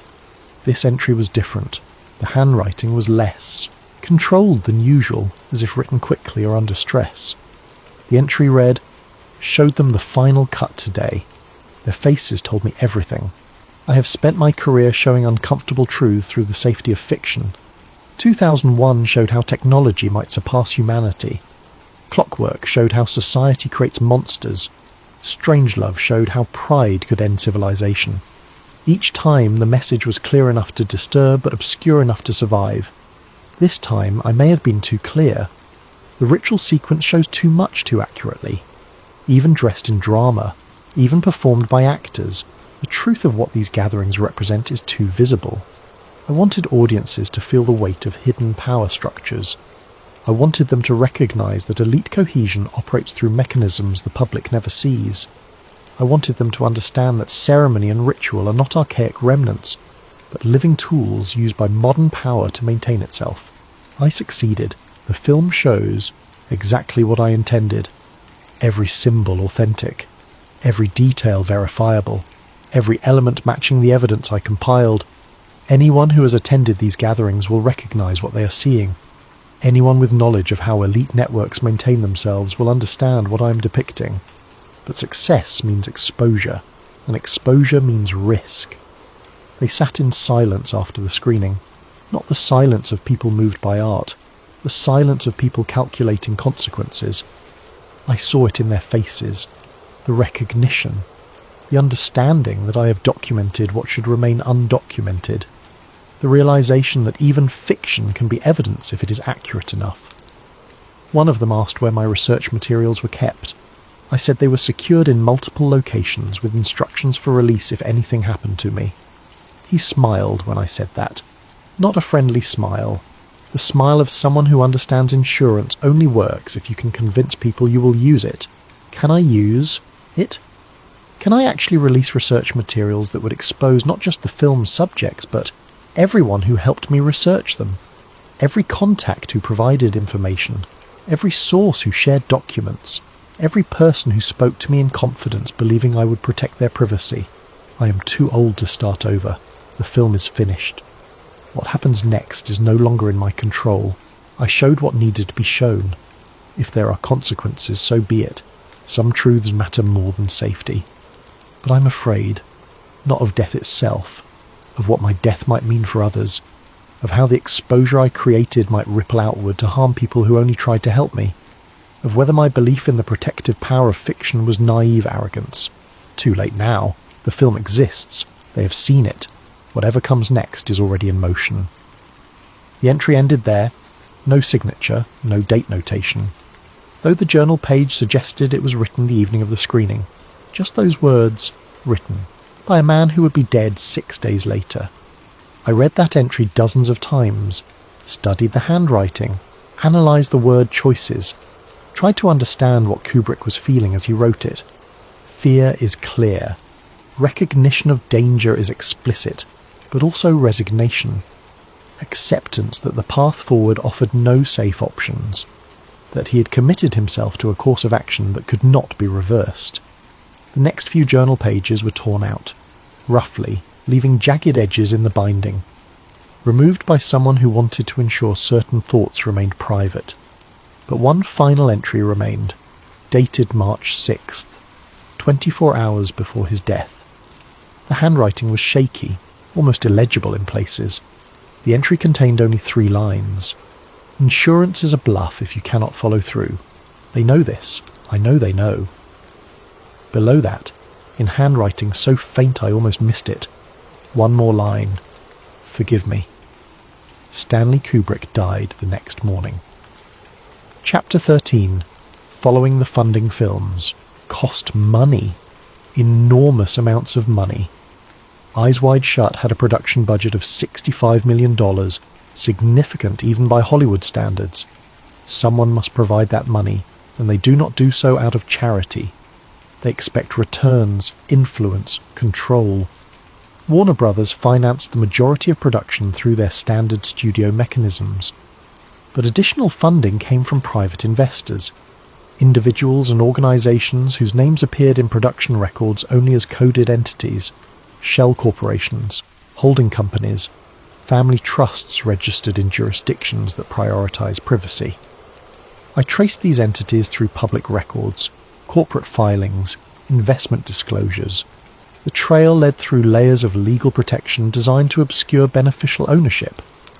Limited liability companies registered in Delaware, trusts administrated through Swiss banks, holding companies domiciled in Liechtenstein. This structure alone proves nothing. Wealthy people use complex arrangements to manage privacy and tax obligations. Their presence in a film's financial structure does not indicate conspiracy, but the pattern was suggestive. Several private investors had documented connections to organizations that valued secrecy. Not secret societies in the conspiracy theory sense, just exclusive groups, clubs that required invitation, networks that operated through personal connection rather than public membership. One holding company that provided $7 million in secondary financing was traced to a family with extensive European holdings, banking, real estate, art collections. The family name appeared in Kubrick's research materials multiple times, always connected to exclusive gatherings at their various estates. Another investor entity was linked through board memberships to both a major financial institution and a private organization that maintained a ceremonial complex in the Austrian Alps. Members of this organization included politicians, business leaders, and aristocratic families across multiple European countries. A third funding source was connected to individuals who appeared in society page photographs from exclusive events over multiple decades. The same faces at different gatherings, different countries, different contexts, but always in the background, never identified in captions, just visible enough to document their presence. I found one particularly interesting connection. A holding company registered in Luxembourg provided initial seed funding for Eyes Wide Shut development years before production began. This company was ultimately controlled by a family that owned an estate where masked balls had been held annually for over 2 centuries. These were not secret events. They were documented in society pages, photographed for high-end magazines, discussed openly if discreetly in circles that paid attention to such things. But the symbolism was identical to what appeared in Kubrick's film. The specific style of masks, the architectural setting, the type of costumes worn, the ceremonial choreography. Kubrick had not invented his ritual sequence. He had recreated something that existed. And some of the people who participated in those real gatherings had, through complex financial networks, helped fund the film that depicted them. This raised uncomfortable questions. Did they know what Kubrick was planning? Did they understand he was using their money to expose their traditions? Or did they discover the truth only when they saw the final cut? If they knew from the beginning, why fund a film that threatened their privacy? Perhaps they believed their involvement gave them control, that funding the project allowed them to influence its direction, ensure it remained safely within the bounds of fiction.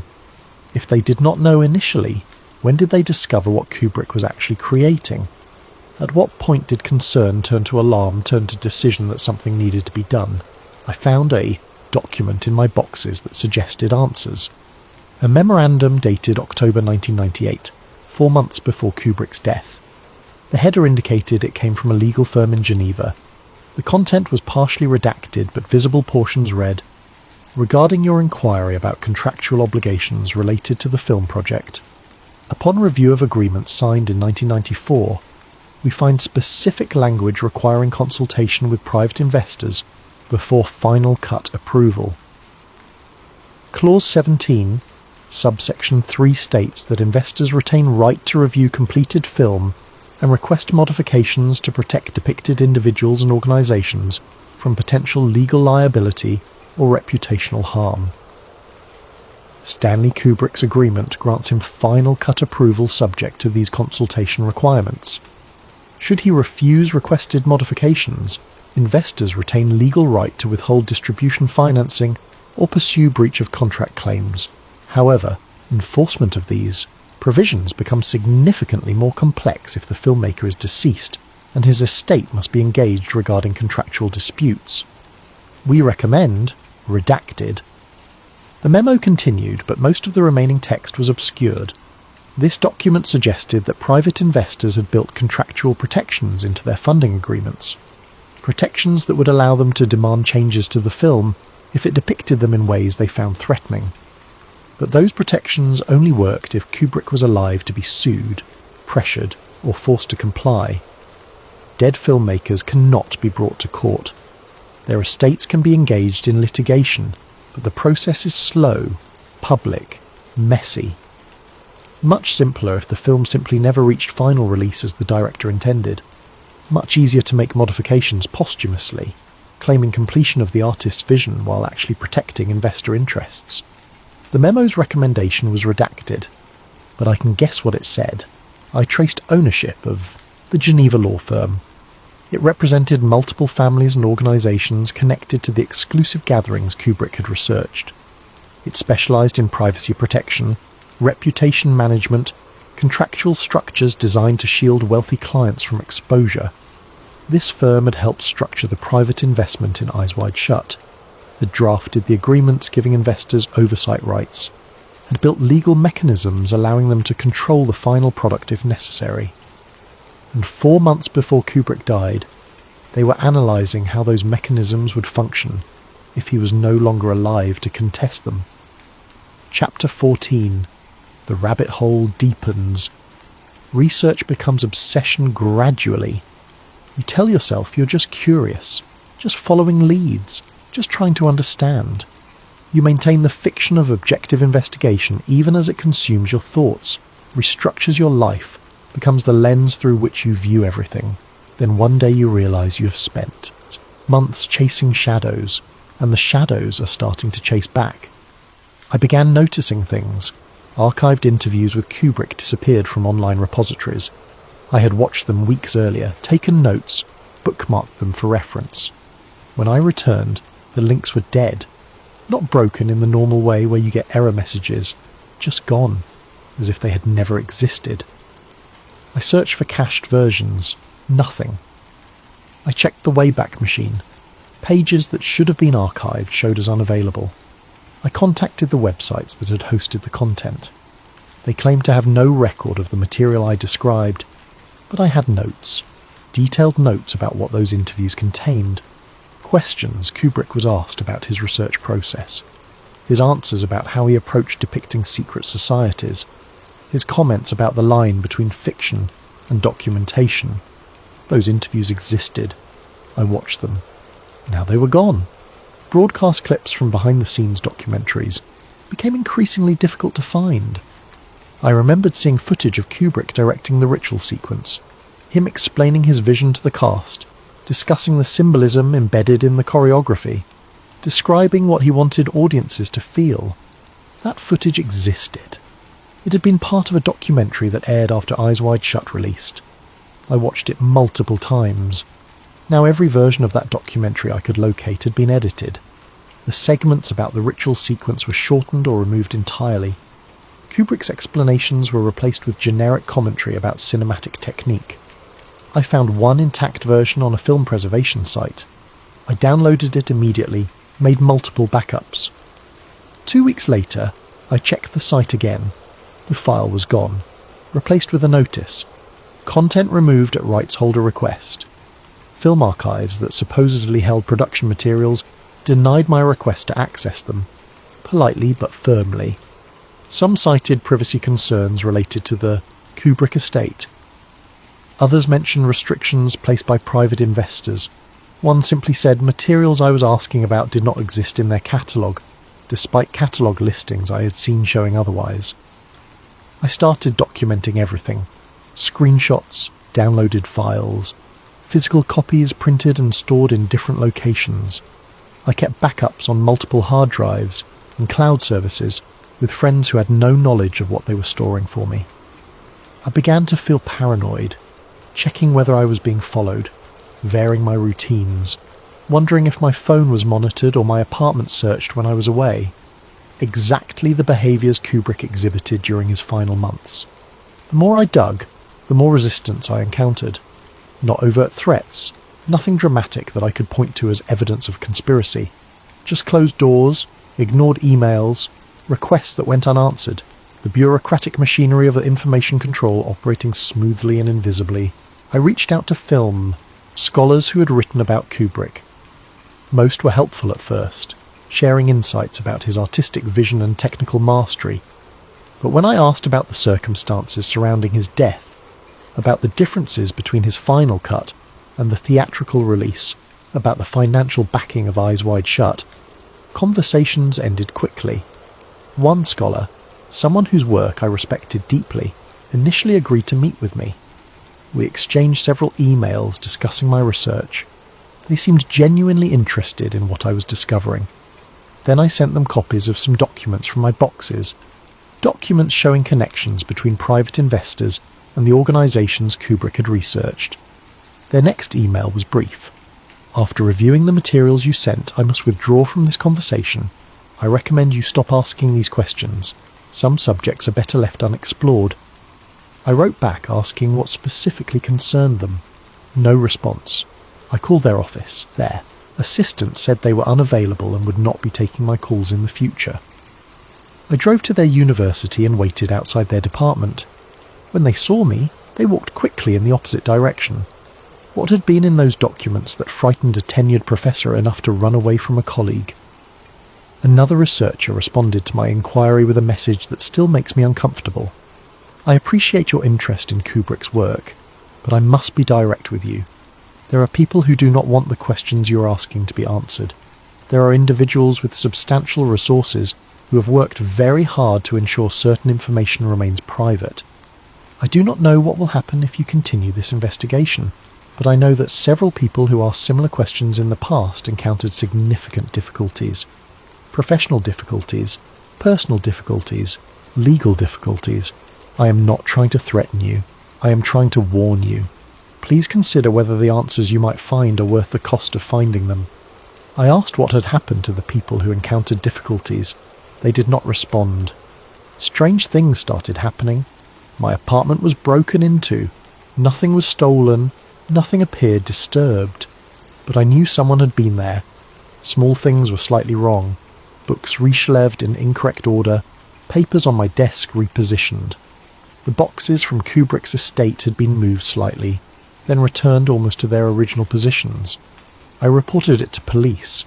They filed a report but found no evidence of forced entry. They suggested I might be mistaken about the break-in. People often misremember where they leave things, but I was not mistaken. Someone had searched my apartment carefully, professionally, looking for something specific. My email account started showing login attempts from unfamiliar IP addresses. My cloud storage showed access from locations I had never visited. My phone developed strange behaviours, battery draining rapidly, heating up during calls as if multiple processes were running in background. I consulted with a security expert. They analysed my devices and found sophisticated monitoring software, installed through vectors they could not fully explain. Government-grade stuff, they said. The kind of malware that requires significant resources to develop and deploy. Someone with serious capabilities is watching you, they told me. I can clean your devices, but they will just install it again. Your best option is to stop whatever you're doing that made you a target. I did not stop. I could not stop. Because by then I understood that Stanley Kubrick had been onto something real. That his investigation had uncovered networks of power operating through mechanisms most people never see, that his film threatened to expose those networks to public scrutiny, and that he had been silenced because of it. If I stopped now, his death meant nothing.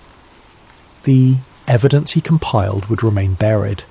The truth he tried to reveal through the protection of fiction would stay hidden. I owed it to him to finish what he started. even if finishing it cost me the same price it cost him. Chapter 15. The Reality Parallel. The film shows a ritual, masked figures in a mansion, choreographed movements, a ceremony that feels both theatrical and ancient. Viewers assume it is fiction because they are watching actors in a movie. But every element Kubrick depicted existed somewhere in reality. The architecture matched estates that still stand in Europe. I travelled to 3 of them, gaining access through various pretexts: tours, research permissions, simple trespassing when necessary. The ballrooms were identical to what appeared in the film. Same proportions, same ceiling heights, similar decorative elements. Not coincidence, not generic design. Specific architectural features that Kubrick had documented and recreated precisely. One estate in Austria had a ceremonial chamber that could have been the model for the film's ritual space. Circular room, domed ceiling, gallery level surrounding the main floor, specific acoustics that made whispers carry while amplifying chants. The owner allowed me to photograph it for architectural research. When I asked about the room's history, they became evasive, said it was used for family gatherings, nothing more. But in the estate's library, I found books describing ceremonies held in that space over 2 centuries, masked gatherings, seasonal celebrations that blended Catholic ritual with older traditions, events attended by aristocratic families from across Europe. The costumes mirrored ceremonial dress used in actual aristocratic gatherings. I found evidence of this in multiple sources: museum collections, private archives, photographs from exclusive events photographed for high-end publications. One museum in Vienna had an extensive collection of historical masquerade costumes. The curator, after some persuasion and a generous donation, allowed me access to their storage. There I found garments nearly identical to those in Kubrick's film. Same colour combinations, same style of masks, same ceremonial robes. These were worn at the Hofburg balls, the curator explained, and at private estates throughout the 19th century. The tradition continued into the 20th century, though in more limited circles. Some families maintain these customs even today. Which families?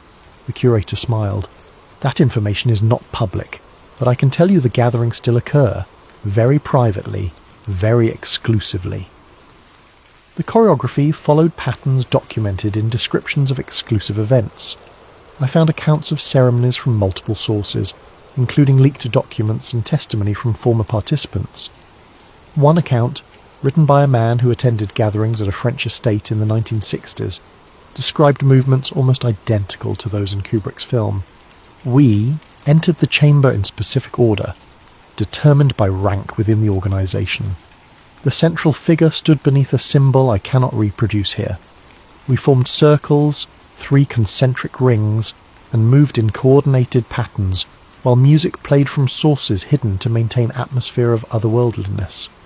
The ceremony lasted approximately 40 minutes, culminating in an act I am still bound not to describe, though it was symbolic rather than literal. Symbolic rather than literal. Exactly how Kubrick depicted it. Even the symbols Kubrick included had historical analogues. The triangle inside a circle appeared in Masonic tradition. The spiral with 7 turns was documented in multiple ceremonial contexts. The owl imagery connected to Bohemian Grove and similar organisations. Kubrick had not invented fantasy. He had compiled evidence, synthesised it, and presented it as drama. I obtained recordings of several modern exclusive gatherings, not through illegal means, but through society, archives that documented social history. Video from a Venetian masquerade attended by European elite in 1993. Photographs from a private ceremony at a British estate in 1997. Audio recordings from a gathering at an American compound in 2001. The similarities to Kubrick's ritual sequence were undeniable. Same atmosphere, same sense of watching power perform itself for itself, same understanding that participants were engaging in something that reinforced their separation from ordinary society. I showed these materials to an anthropologist specialising in ritual studies. They watched in silence, taking notes, occasionally pausing to examine specific details. When finished, they said, "This film is not depicting imaginary ceremonies. This is reconstruction based on actual practices. Every element you're showing me has precedent in elite ritual tradition. The filmmaker either attended these gatherings himself, which seems unlikely given their exclusivity, or had access to extraordinary documentation. Could he have researched his way to this level of accuracy? Theoretically, yes, but it would require years of investigation, access to restricted materials, contacts within organisations that do not welcome outside inquiry. This represents either brilliant synthesis of public information or actual insider knowledge. Or both, I suggested. They nodded. Or both. Research supplemented by direct accounts from people who participated. That would explain the precision. Fiction was not protection. It was just sufficient deniability. Kubrick had shown the truth, but dressed it in enough layers of drama that audiences could choose not to recognise it. Could watch something real and tell themselves it was imaginary. Could witness evidence and categorise it as entertainment. The genius was giving people permission to ignore what they were seeing. By framing it as fiction, he allowed comfortable viewing of uncomfortable realities. But those depicted in his film did not have that luxury. They recognised what they were seeing. They understood he had documented their practices, exposed their ceremonies, revealed the mechanisms through which they maintained separation and cohesion, and they responded accordingly. Epilogue. The film that ended its director Stanley Kubrick never claimed to reveal secrets. He created art. He told stories. He explored themes that interested him using the language of cinema. But artists reveal truths even when they do not intend to. Perhaps especially when they do not intend to. The act of depicting something, even fictionally, can expose realities that powerful people prefer remain hidden. Kubrick spent his career pushing boundaries.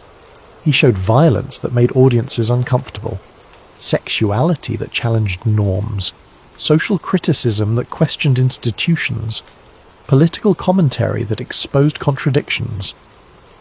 Each time, he wrapped his provocations in narratives that provided distance. 2001 was science fiction. Clockwork Orange was dystopian fantasy. Full Metal Jacket was historical drama. The stories were obviously fiction, which granted protection through artistic license. But Eyes Wide Shut may have pushed too far. Not in its content, which was relatively tame compared to his earlier provocations, in its accuracy, in how precisely it reconstructed what it claimed to invent. He died 5 days after screening his final cut. Natural causes? Heart attack. Nothing suspicious in the official record. The timing, however, is everything. I have spent 3 years following this trail. 3 years examining documents, interviewing witnesses, connecting patterns across decades of history. 3 years that have transformed me from casual investigator to something closer to obsessive. I have boxes of evidence, documented connections between private investors and the organisations Kubrick researched. Testimony from people who worked with him and feared what they witnessed. Comparisons between his notes and the released film showing systematic alterations made after his death.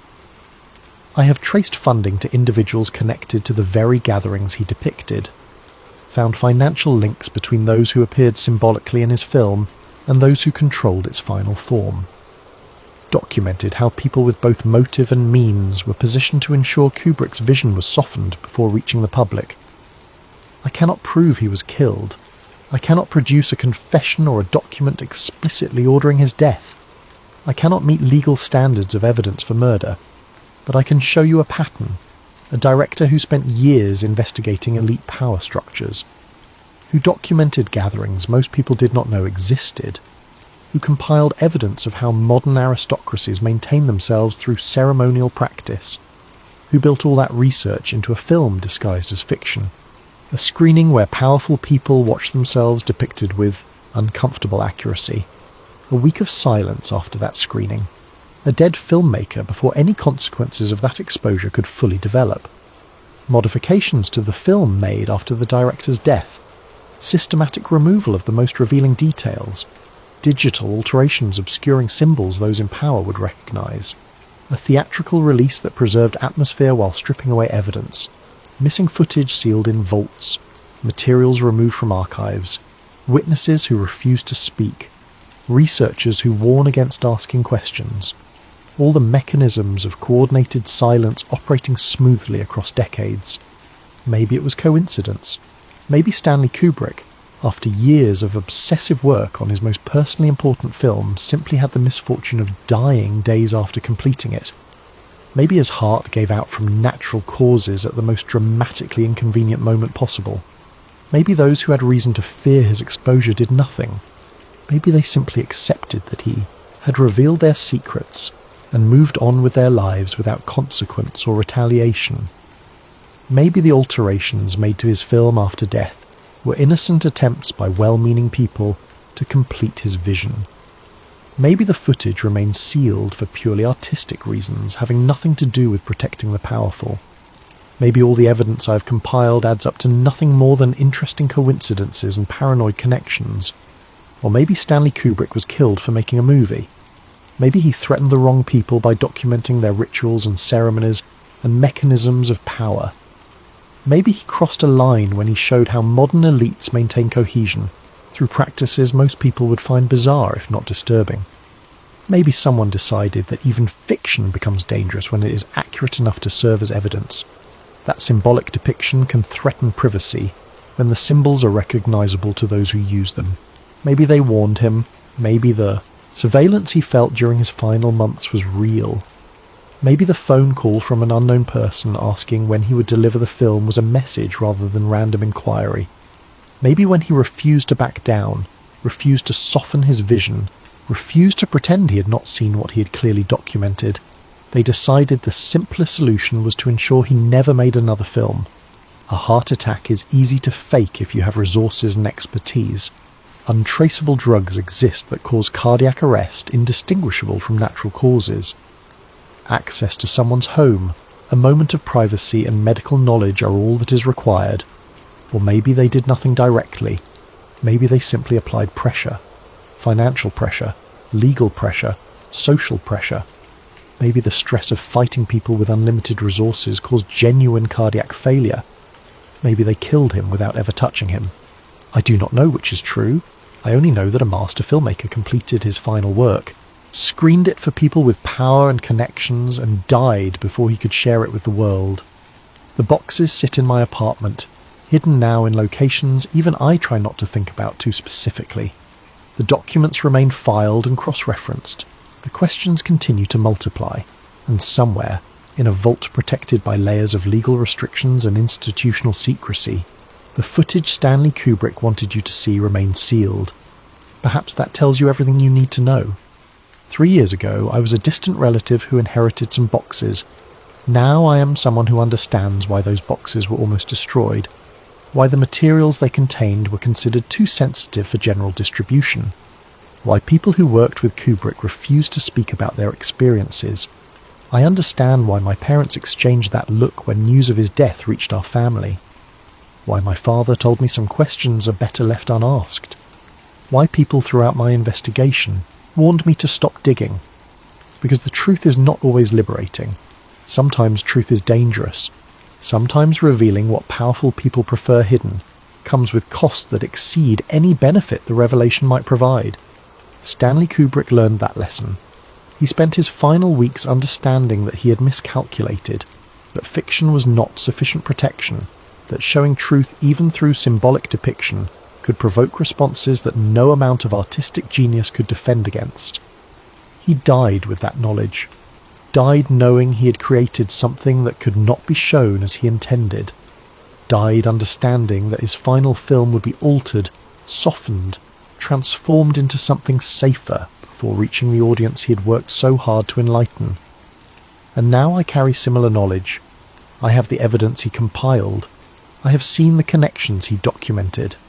I understand what he was trying to show and why it threatened the people he depicted. I also understand the price of that understanding. My apartment has been searched multiple times now. My devices are certainly monitored. People connected to my investigation have been contacted and warned away from speaking with me. I receive messages suggesting I should pursue other interests, find different research topics, let historical questions remain historical. I am being given the same choice Kubrick faced: continue toward truth and accept consequences, or step back, acknowledge certain things are too dangerous to reveal, and live safely with diminished knowledge. Kubrick chose truth. 5 days later, he was dead. I am still choosing, still weighing whether what I might reveal justifies the cost I will certainly pay for revealing it. This documentary is my attempt to split the difference, to tell the story without telling everything, to suggest connections without proving them definitively, to present evidence while maintaining enough ambiguity to claim I am merely speculating. It is cowardice, dressed as caution. I recognise that. Stanley Kubrick would recognise it too. But maybe cowardice is wisdom when the alternative is dying before your work reaches the people you created it for. Sleep well, friends. Question everything. Trust nothing completely. And remember that fiction sometimes hides truth too dangerous to speak directly. Somewhere in a vault, the real version of Eyes Wide Shut waits to be seen. Somewhere in boxes, evidence waits to be revealed. Somewhere in the shadows of power, people wait to ensure neither ever reaches the light. Stanley Kubrick tried to show us what he found in those shadows. They made sure he could only show us part of it. The rest remains hidden. For now. Sleep theories. Thanks you for listening. We are a global community exploring mysteries that demand attention. Share your location and thoughts in the comments. Until next time, sleep well and question everything.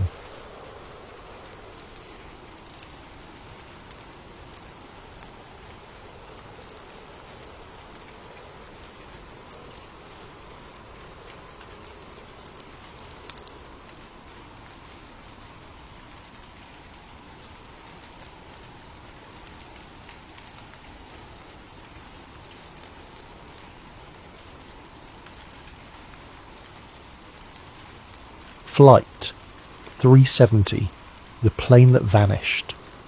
Imagine boarding a plane for a routine overnight flight.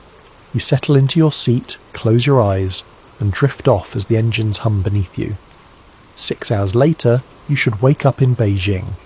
Instead, you wake up nowhere. You're simply gone, erased from the sky. No wreckage, no answers, no closure. This is not a thought experiment. This happened to 239 people on March 8th, 2014. And 10 years later, we still do not know why. The night everything changed. The air in Kuala Lumpur International Airport hung thick and humid on that March evening. Passengers filtered through the gate for Malaysian Airlines Flight 370, a red-eye service to Beijing Capital International Airport. Most were Chinese nationals heading home. Others were international travellers connecting through Beijing to destinations beyond.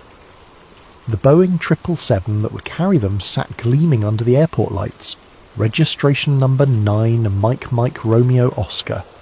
Nearly £400,000 of aircraft, fuel, cargo and human life. Among the passengers was Philip Wood, an American executive working for IBM in Beijing. He had texted his partner before boarding, talking about plans for the summer, about maybe finally taking that vacation to Thailand they had been discussing. There was Wang Linshi, a 50-year-old calligraphy artist returning from an exhibition in Kuala Lumpur. His daughter was pregnant with his first grandchild. He carried a small carved wooden box in his carry-on, a gift he had spent weeks searching for. There were 23 employees of Freescale Semiconductor, engineers and technicians heading home after a week of technical training. They joked about the late departure time as they boarded, making plans to sleep through the flight. None of them knew they had approximately 1 hour and 38 minutes left to exist in the known world. At 12:41 in the morning local time, the wheels lifted off Malaysian soil. Captain Zahari Ahmad Shah, 53 years old with 18,000 hours of flight experience, commanded the aircraft. First Officer Farik Abdul Hamid, 27, sat beside him. Everything proceeded normally. The plane climbed into the darkness, turning northeast toward the South China Sea. The cabin lights dimmed. Passengers reclined their seats. Flight attendants moved through the aisles with practiced efficiency, offering blankets and confirming seat belts. The cockpit was quiet. Routine. The autopilot system had already taken over the majority of flying tasks. The aircraft knew where it needed to go. All the pilots had to do was monitor, supervise and wait for Beijing to appear on the horizon in 5.5 hours. Air traffic control in Kuala Lumpur handed the flight off to Vietnamese airspace.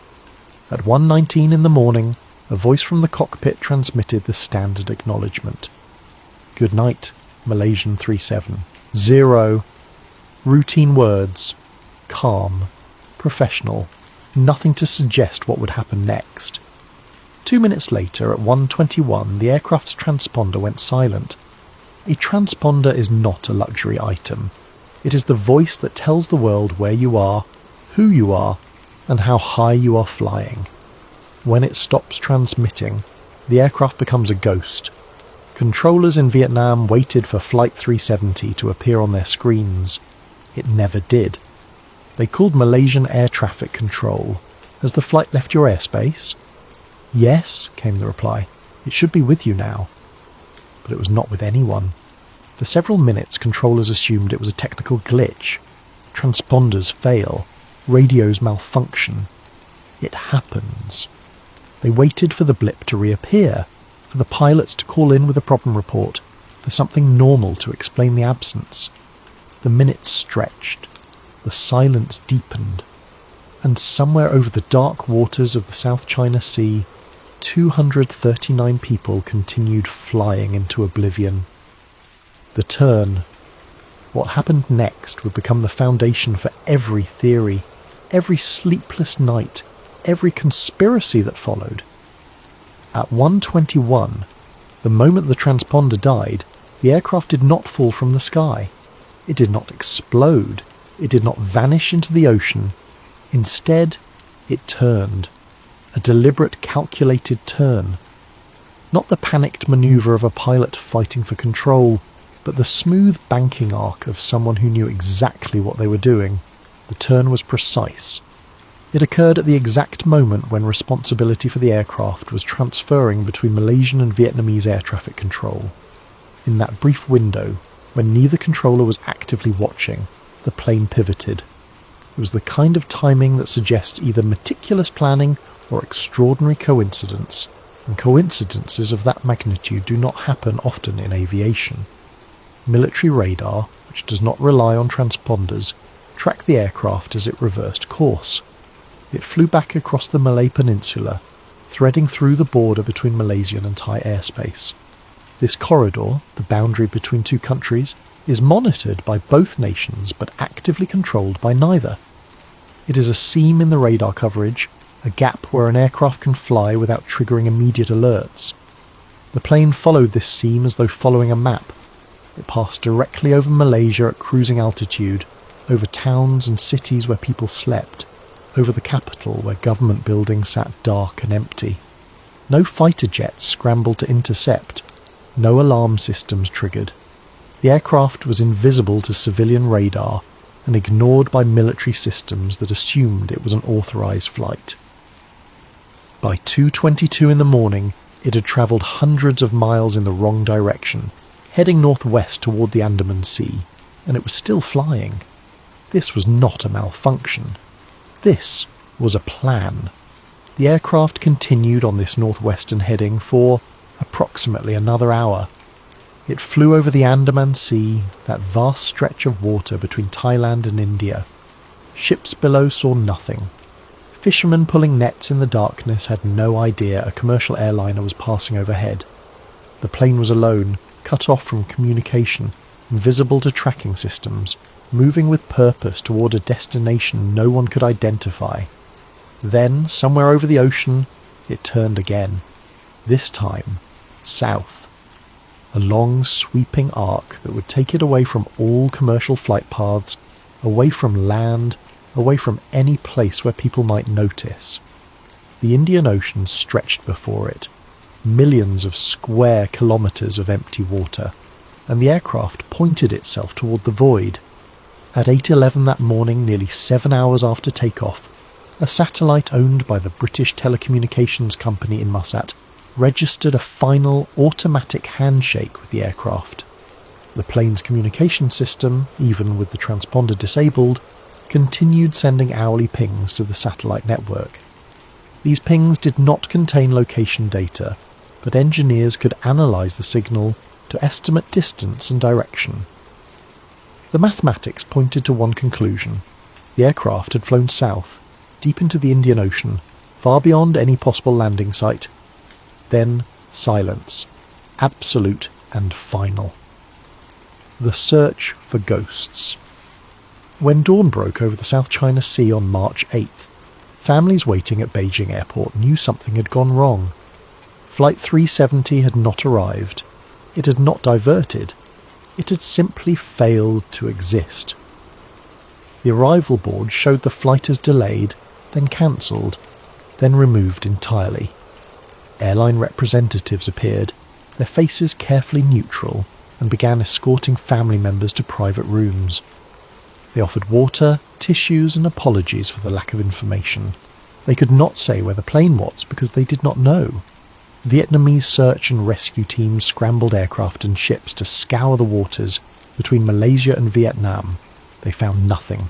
No debris, no oil slick, no emergency beacons. The ocean surface remained pristine, as though the plane had never been there. They expanded the search area, thinking perhaps the aircraft had deviated slightly from its flight plan. They checked islands, coastlines, shallow waters where wreckage might be visible from the air. Nothing. For days, the search focused on the wrong ocean. Authorities assumed the aircraft had gone down somewhere near its intended flight path. It was a reasonable assumption. Planes do not turn around and fly backward. They do not disable their communication systems and navigate using military radar gaps. Ships crisscrossed the South China Sea. Aircraft flew grid patterns until their fuel tanks ran dry. International teams from China, Australia, Malaysia, and the United States poured resources into the effort. They were searching for a needle in a haystack, except the haystack was the size of a small country and the needle was made of aluminum that sinks. The media descended. Reporters from every major news organisation converged on Kuala Lumpur and Beijing. They interviewed aviation experts, radar specialists and former pilots. Everyone had theories. Some suggested mechanical failure. Others pointed to terrorism. A few mentioned hijacking. But without wreckage, without bodies, without any physical evidence, every explanation was speculation dressed up as analysis. On March 24th, Malaysian Prime Minister Najib Razak held a press conference. His face carried the weight of impossible news. Based on satellite analysis, he announced, Flight 370 had ended its journey in the southern Indian Ocean west of Perth, Australia. There were no survivors. The plane had flown for hours in the opposite direction of its destination before running out of fuel and plunging into one of the most remote stretches of water on Earth. The families in Beijing erupted. Some collapsed. Others screamed. A few attacked the airline representatives, demanding proof, demanding explanations, demanding that someone tell them how a plane could simply disappear in the age of satellites and GPS and global connectivity. The Malaysian government offered condolences. They promised a full investigation. They assured everyone that the truth would be found. But the truth was already drowning in miles of seawater, and no one knew where to look. The search shifted. Australian authorities coordinated the largest maritime search operation in history. Ships equipped with sophisticated sonar systems dragged towfish across the ocean floor, scanning an area that eventually exceeded 120,000 square kilometres. The technology was impressive. Side-scan sonar that could image the ocean bottom in stunning detail. Autonomous underwater vehicles that could dive deeper than any human and stay down for days. Magnetometers that detected metal from miles away. They mapped underwater mountains, discovered new marine species, and found shipwrecks that had been lost for centuries. But they did not find Flight 370. The search vessels operated in conditions that tested the limits of human endurance. The Indian Ocean is not gentle. Waves reached heights that dwarfed the ships. Storms rolled through with violence that shut down operations for days at a time. Crew members lived in cramped quarters. staring at sonar screens for hours, watching the ocean floor scroll past in grainy monochrome.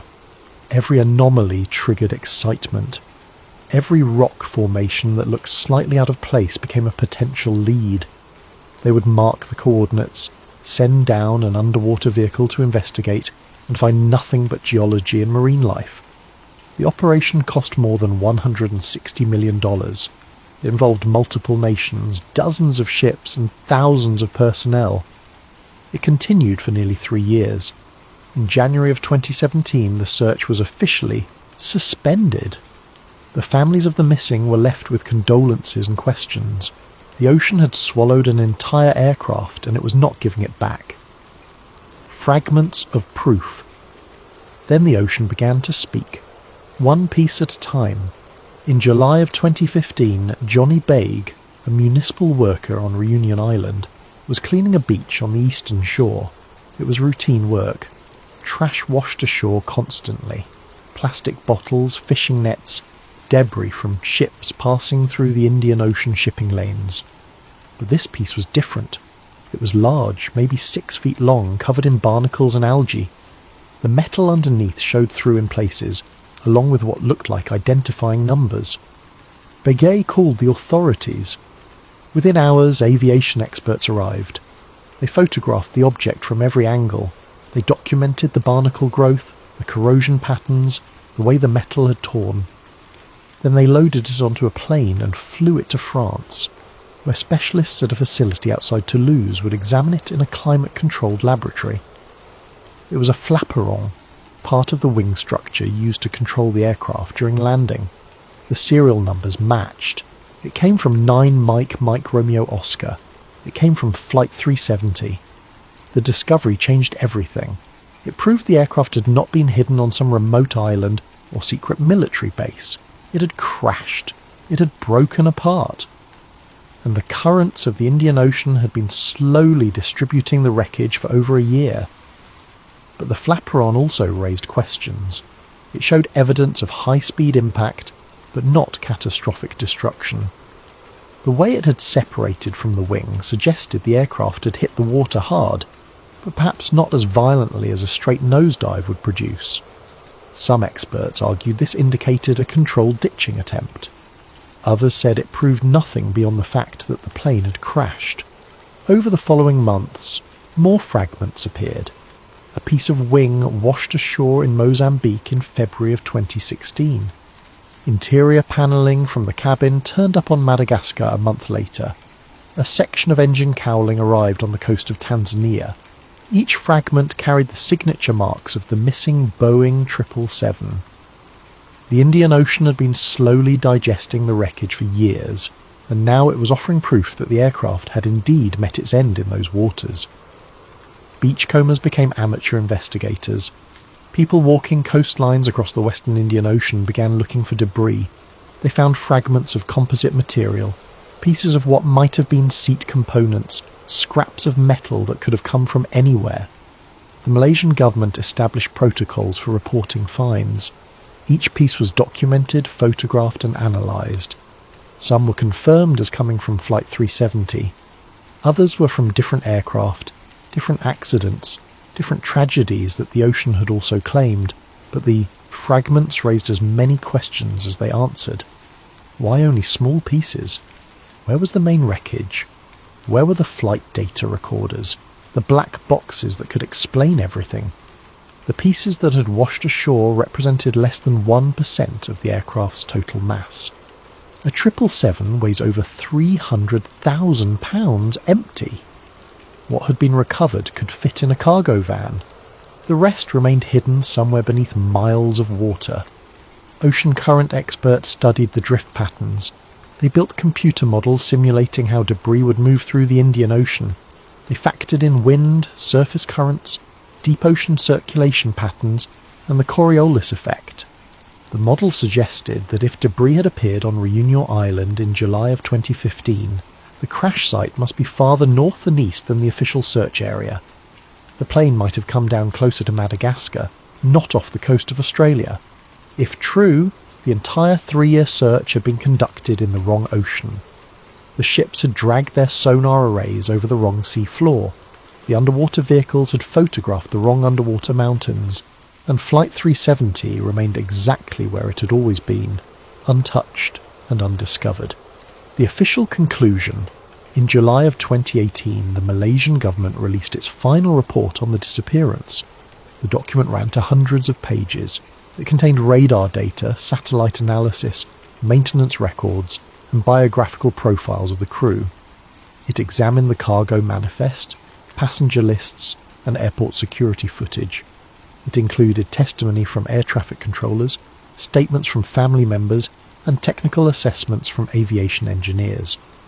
The conclusions were careful, measured, and ultimately unsatisfying. The aircraft had been manually diverted from its flight path by a person or persons unknown in the cockpit.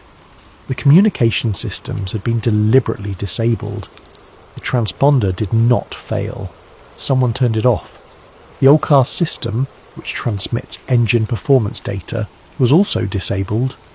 Someone went through the cockpit overhead panel and systematically shut down every system that would allow the outside world to track the aircraft. This required knowledge, access, and time. It was not the action of hijackers forcing their way into the cockpit. It was the methodical work of someone who belonged there. The plane had flown on for hours under human control before fuel exhaustion caused it to descend into the ocean. The final satellite handshake suggested the aircraft was in a rapid descent, possibly unpowered. Whether this descent was controlled or resulted from the aircraft simply falling out of the sky after running out of fuel could not be determined. Then came the admission that stripped away any sense of closure. The team is unable to determine the real cause for the disappearance, the report stated. We cannot exclude the possibility that there was unlawful interference by a third party. In other words, after 4 years, hundreds of millions of dollars, and the largest search in aviation history, the official answer was this: we do not know. Someone did something, and we cannot tell you who or why. It was an invitation for speculation, an open door through which every conspiracy theory, every alternative explanation, and every buried suspicion could walk. The captain and the flight simulator. Zahari Ahmad Shah had been flying for Malaysian Airlines since 1981. He was not a rookie. He was not erratic. Colleagues described him as professional, calm, and deeply knowledgeable. He had logged 18,000 flight hours, the kind of experience that turns piloting into muscle memory. He was a father, a husband, and an aviation enthusiast who built a full flight simulator in his home. The simulator was not a toy. It was a sophisticated setup using commercial software and professional-grade controls. He used it to practice approaches to difficult airports, to explore scenery, and to refine his skills. After the disappearance, Malaysian investigators seized the simulator. Forensic analysts recovered deleted files from the hard drive. What they found sent a chill through the investigation. Among the saved flight plans was a route that flew south into the Indian Ocean, continuing until fuel exhaustion. The flight path matched almost exactly the satellite data showing where the real aircraft had gone. The simulator data showed coordinates that aligned with the presumed crash site. The flight profile showed an aircraft flying for hours, far beyond any normal route, until the fuel gauges read 0. It was as though someone had been planning, testing, rehearsing for the exact scenario that unfolded on March 8th. Had Zahari rehearsed his own suicide mission? The evidence seemed damning. He had the skill to disable every communication system on the aircraft. He had the knowledge to exploit radar gaps and international airspace boundaries. He knew the exact moment to turn off the transponder, the precise corridor to fly through to avoid detection, and the fuel calculations needed to reach the most remote part of the Indian Ocean. If anyone could make a 777 vanish, it was him. Investigators dug deeper into his personal life. They interviewed friends, family members, and colleagues.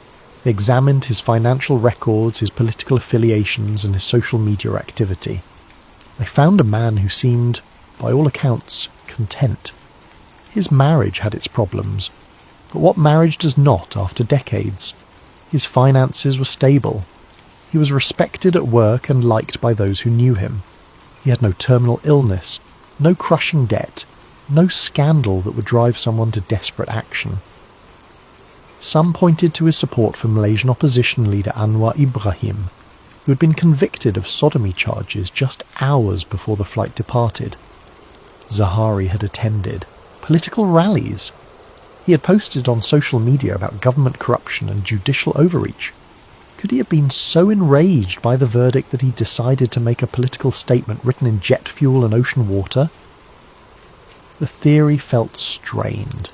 Even if he opposed the government, why kill hundreds of innocent people? Why leave no message explaining his actions? Political protesters want attention. They want their grievances heard. A protest without a statement is not a protest. It is simply murder. And mass murder without explanation is the action of someone who has abandoned all connection to the human community. But there was another interpretation of the simulator data. Pilots run unusual scenarios all the time. They practice emergency procedures. They explore what-if situations. What if all engines failed over the ocean? What if communication systems went dead? What if you had to ditch in water? Running these scenarios in a simulator is precisely what a conscientious, skilled pilot would do. It is preparation, not planning. And the fact that one scenario happened to match the actual flight path could be coincidence. Or it could be proof. The investigation could not decide. They presented the evidence and left the conclusion ambiguous. Zahari remained Schrödinger's pilot, simultaneously innocent and guilty until someone opened the black box that would collapse the uncertainty into fact. But the black box was somewhere on the ocean floor and no one could find it. The ghost in the machine. The Boeing 777 is not just an aircraft. It is a flying computer network. Every system, from navigation to engine performance, feeds data through digital channels. The plane talks to the ground, to satellites, to its own internal components. It is monitored, measured, and managed by software. Hundreds of computers coordinate to keep the aircraft in the air. And where there are computers, there are vulnerabilities. In the years following 9/11, engineers developed concepts for remote flight recovery systems. The idea was simple and compelling. If hijackers took control of an aircraft, a signal from the ground could override the cockpit and fly the plane to safety. Passengers and crew would be protected. Hijackers would be neutralized. Terrorism in the sky would become impossible. Boeing filed patents for such technology. The concepts included encrypted communication links that could take control of flight systems, override manual inputs from the cockpit, and land the aircraft at a predetermined safe location. Honeywell explored similar systems. The goal was noble, but the implications were terrifying. If you can override a hijacker, you can override anyone. If you can remotely control a plane for good, you can remotely control it for anything. Conspiracy theorists latched onto this. What if Flight 370 was not diverted by the pilots, but by someone else? What if a cyber intrusion, a military override, or a classified program took control of the aircraft and flew it to a location the public was never meant to discover? The sudden loss of the transponder, the deliberate course change, the hours of silent flight through radar gaps all fit the profile of external interference. Think about the sequence of events. At 1:21 in the morning, multiple systems went dark simultaneously. The transponder stopped transmitting. The Akars data link cut off. The radio went silent. For all of these systems to fail at once would require either catastrophic damage to the aircraft or deliberate action by someone with intimate knowledge of the plane's architecture. But there was no evidence of catastrophic damage. The plane kept flying. If someone in the cockpit was responsible, they would have needed to know exactly which circuit breakers to pull, which switches to flip, and which systems to disable in what order. They would have needed to do this while maintaining control of the aircraft, avoiding detection, and navigating through some of the most monitored airspace in the world. It is possible. Pilots train for emergencies that require quickly disabling systems, but the precision and timing suggest something more than emergency response. It suggests planning. But what if the actions came from outside the cockpit?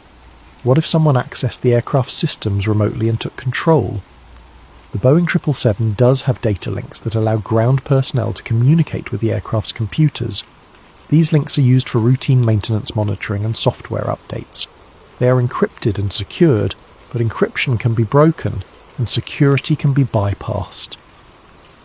In the years since Flight 370 disappeared, security researchers have demonstrated vulnerabilities in aviation systems. They have shown how spoofing GPS signals can confuse navigation systems. They have hacked into in-flight entertainment networks and accessed deeper aircraft systems. They have proven that the digital architecture of modern aircraft, while sophisticated, is not impenetrable. The region through which Flight 370 flew is not empty airspace. It includes military zones monitored by multiple nations. Thailand operates radar installations that track everything moving through their airspace. India has air defence networks covering the Andaman Sea. The United States maintains signals intelligence facilities throughout the region. If the aircraft was hijacked remotely, those governments would have known. Their systems would have detected unusual communications, anomalous radar tracks or electronic signatures indicating a cyber operation. And if they knew, their silence becomes part of the cover-up.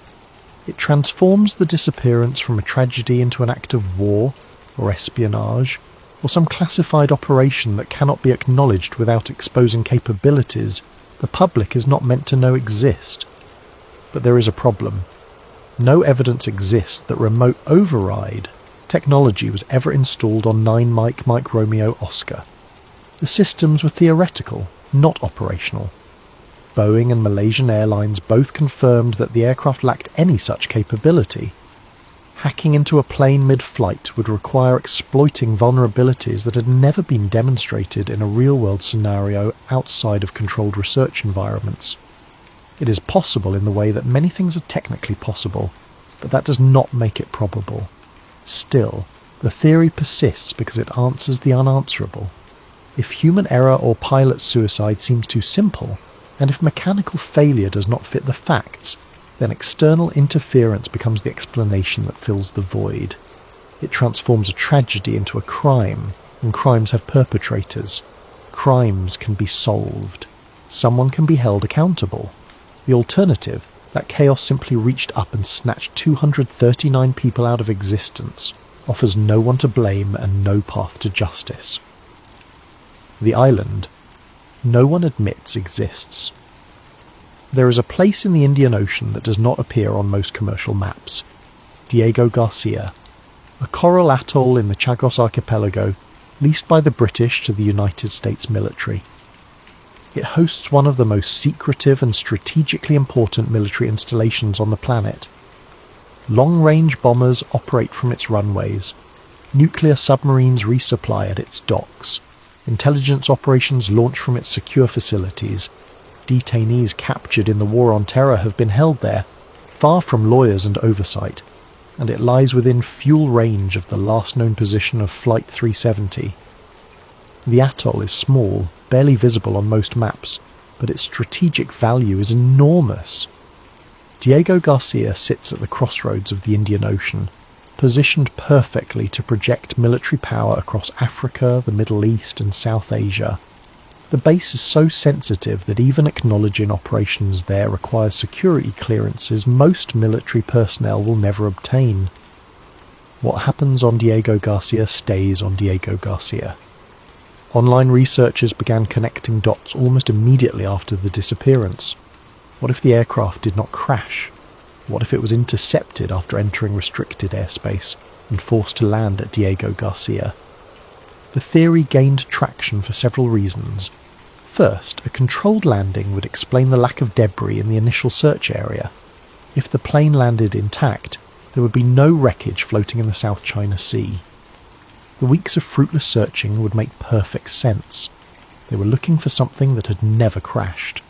Second, the US military had the capability to track and intercept an aircraft operating in that region. Diego Garcia has radar coverage extending for hundreds of miles. They would have seen Flight 370 coming. They would have known it was off course, unresponsive to radio calls, and heading toward restricted airspace. Standard protocols would require an intercept. Fighter jets would have been scrambled. The aircraft would have been visually identified, and if it entered the exclusion zone around Diego Garcia without authorization, the military would have options ranging from forced landing to shooting it down. Third, the base's extreme secrecy meant that any operation conducted there would remain hidden from public view. If the aircraft landed on Diego Garcia, the passengers could be detained indefinitely. The plane could be hidden in a hangar or dismantled, evidence could be controlled, and the official story could be whatever the governments involved decided it should be. Supporters of the theory pointed to anomalies. Some claim that satellite imagery from the night of the disappearance showed unusual activity at Diego Garcia. Commercial satellites do not typically photograph military bases, but some amateur satellite trackers reported that imaging satellites passed over the atoll around the time Flight 370 would have been in the area. The images were not released publicly, which conspiracy theorists took as confirmation that something was being hidden. Others noted that several passengers aboard the flight had connections to technology or defence industries. The Freescale semiconductor employees, for instance, worked on cutting-edge chip designs used in military applications. What if one of them was carrying sensitive information? What if the entire aircraft was intercepted to prevent that information from reaching China? It would be an extreme measure, but for information valuable enough, extreme measures might be justified. The theory gained further traction when a passenger aboard the flight, Philip Wood, allegedly sent a text message and photo after the plane disappeared. The metadata from the photo, according to claims circulating online, showed GPS coordinates placing it at Diego Garcia. The image itself was black, as though taken from inside a dark room or while the phone was concealed. The accompanying message claimed he had been drugged, was being held captive, and did not know where he was. Tech experts quickly debunked the claim. The metadata was fabricated. The message was a hoax. But the story spread faster than the debunking, and for many it became evidence of a cover-up, but the theory requires a conspiracy so vast it strains credibility. It would mean the United States, Malaysia, Australia, China, and multiple other governments coordinated a cover-up involving thousands of personnel. Air traffic controllers, radar operators, satellite analysts, search and rescue teams, investigators, and journalists would all need to be complicit or deceived. It would mean families grieving for their loved ones were lied to for years. It would mean wreckage was planted on beaches across the Indian Ocean to support a false narrative. And for what? To hide the capture of one aircraft? To conceal the detention of 239 people who would never be allowed to? Contact the outside world again? To protect information that could have been seized on the ground before the plane ever took off? The operational complexity and political risk of such a scheme far outweigh any conceivable benefit. The United States denied any involvement. The Malaysian government found no evidence supporting the theory. No whistleblowers emerged. No satellite photos confirmed the claims. Diego Garcia's logs, according to official statements, showed no record of Flight 370 ever approaching the base. And yet the theory endures because Diego Garcia represents the ultimate black box, a place where secrets go to hide, a location where the impossible becomes plausible simply because no one can prove otherwise. The cargo that should not have been there. Every flight carries baggage, freight and cargo that passengers never see. Flight 370 was no exception. The manifest listed 221 kilograms of lithium-ion batteries and 2.5 tons of electronics equipment shipped by Motorola. On the surface, this seems routine. Airlines transport batteries and electronics constantly. But the details raised questions. Lithium batteries are dangerous. They store energy in a volatile chemical form that can ignite under the right conditions. Overheating, physical damage, or manufacturing defects can trigger thermal runaway, a chain reaction where the battery heats itself to combustion. Once a lithium fire starts, it is nearly impossible to extinguish. Water does not work. Conventional fire extinguishers are ineffective. The fire burns until the chemical fuel is exhausted. releasing toxic gases and intense heat. Aviation regulators impose strict limits on how lithium batteries are packaged and transported. They must be individually protected, stored in fireproof containers, and limited in quantity per shipment. If the batteries on Flight 370 were improperly packed, they could have started a fire in the cargo hold. A fire could explain the sudden communication failures. Smoke and heat would incapacitate the crew. The aircraft on autopilot would continue flying until the fire consumed critical systems or the fuel ran out. Several fatal crashes have been caused by cargo fires. In 2010, UPS Airlines Flight 6 crashed in Dubai after a fire in the cargo hold filled the cockpit with smoke. The crew declared an emergency, but by the time they attempted to land, both pilots were incapacitated. The aircraft crashed short of the runway. Investigation revealed that lithium batteries in the cargo had ignited. Could the same thing have happened to Flight 370? The timeline seems to fit. The transponder went dark at 1:21. A fire could have been burning for several minutes before that, filling the cargo hold with smoke. The crew might have noticed warnings, declared an emergency to air traffic control, and then been cut off as the fire destroyed communication systems. The turn back toward Malaysia would make sense. They were trying to return to Kuala Lumpur for an emergency landing, but this theory has a fatal flaw. The satellite data proves the aircraft flew for nearly 7 hours after the transponder went dark.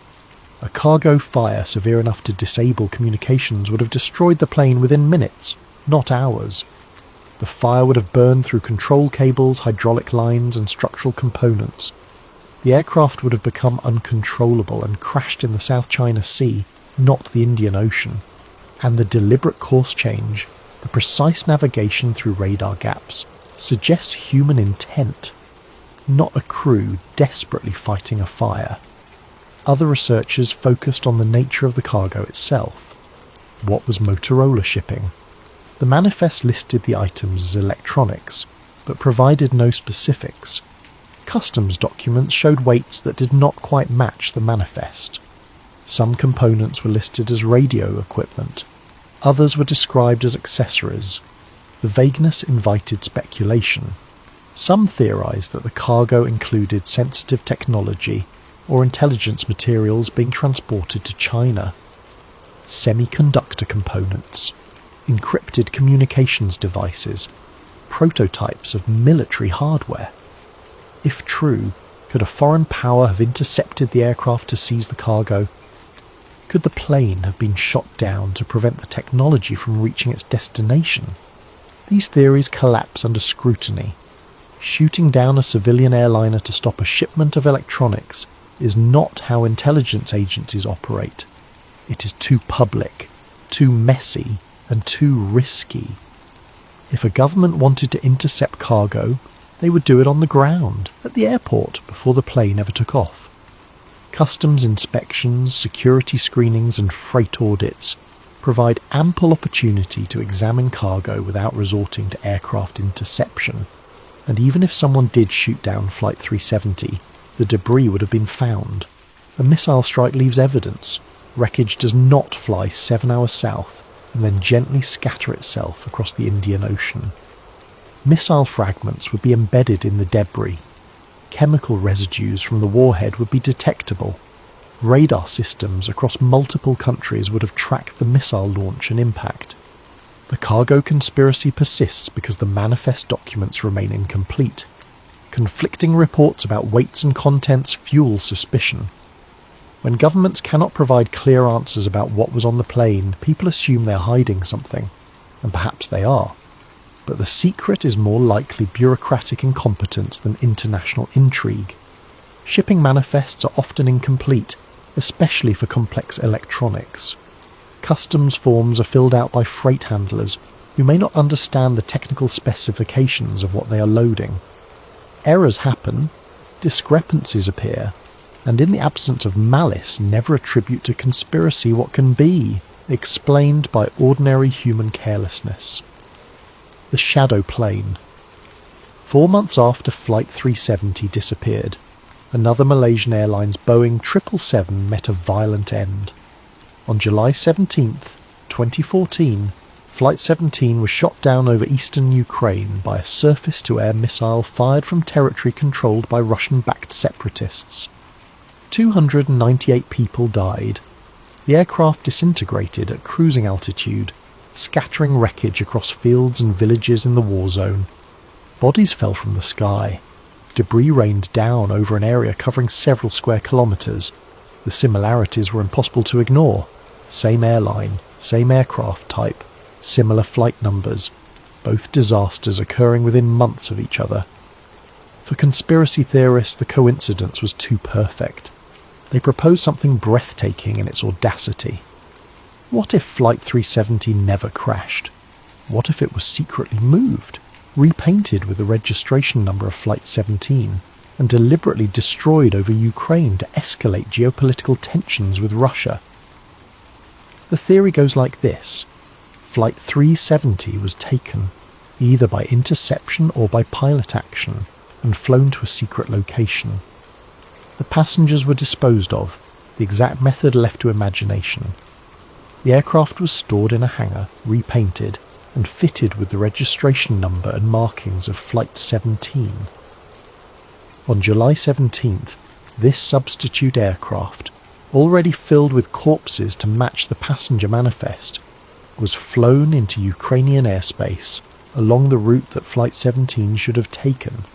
It was shot down by the missile, providing the West with evidence to blame Russia for killing civilians and justifying sanctions and military escalation. The motive, they argued, was to frame Russia for downing a civilian airliner, strengthening Western support for sanctions and military aid to Ukraine. The conflict had been simmering for months. Pro-Russian separatists controlled parts of eastern Ukraine. The West supported the Ukrainian government. A civilian massacre would shift public opinion, justify intervention, and provide a casus belli for deeper involvement. The theory captivated corners of the internet because it explained two mysteries with one conspiracy. It accounted for the lack of wreckage from Flight 370 and provided a false flag explanation for the downing of Flight 17. It transformed random tragedies into calculated acts of statecraft. It gave meaning to the senseless and imposed narrative order on chaos. But the theory collapses the moment you examine the evidence. Investigators recovered wreckage from Flight 17. They documented serial numbers on engines, structural components, and cockpit fragments. They traced manufacturer plates back to Boeing production records.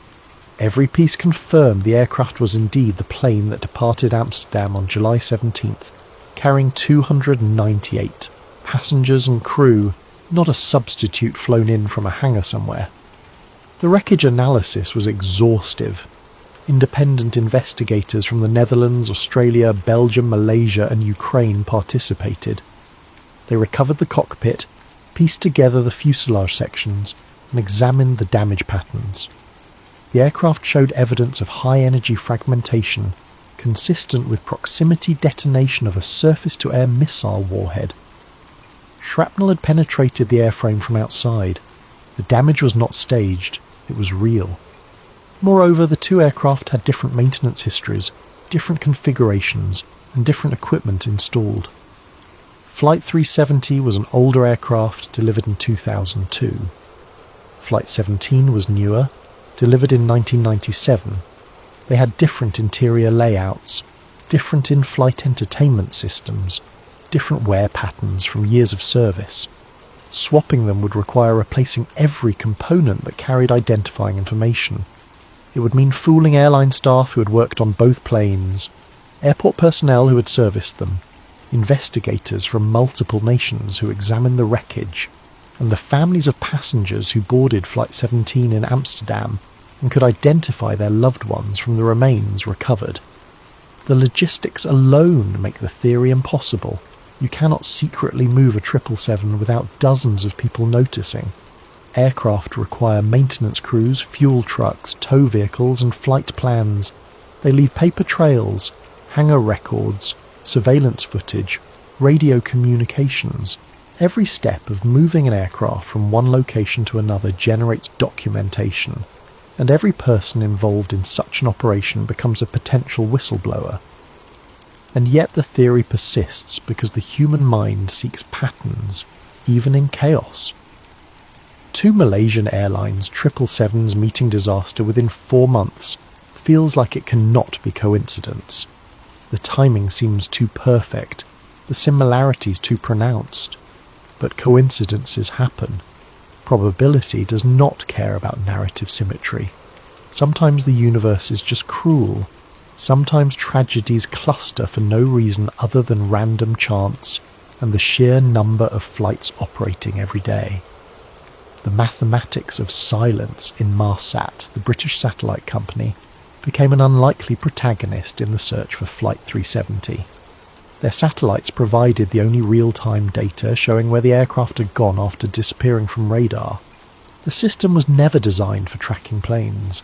It was meant to handle routine communications between aircraft and ground stations, email services, internet connectivity, phone calls from passengers willing to pay premium rates.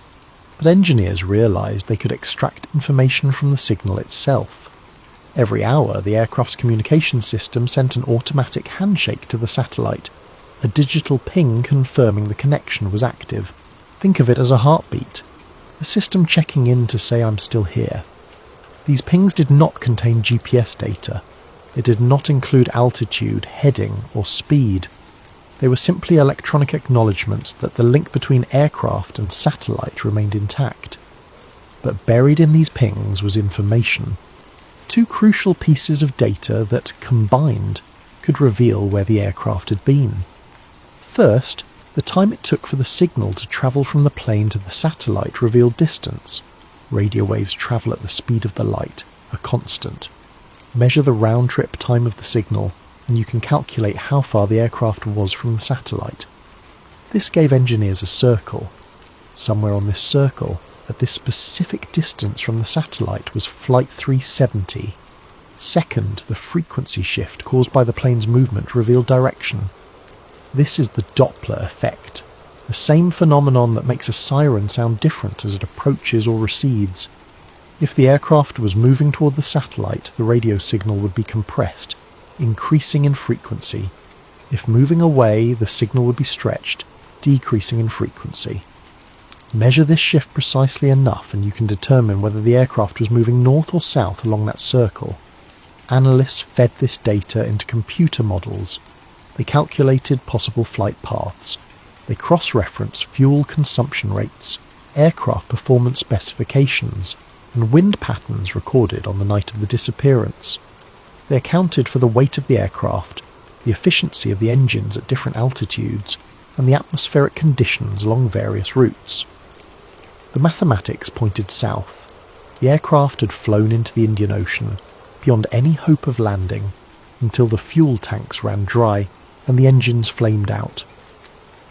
The final ping at 8:11 in the morning marked the moment the plane lost power.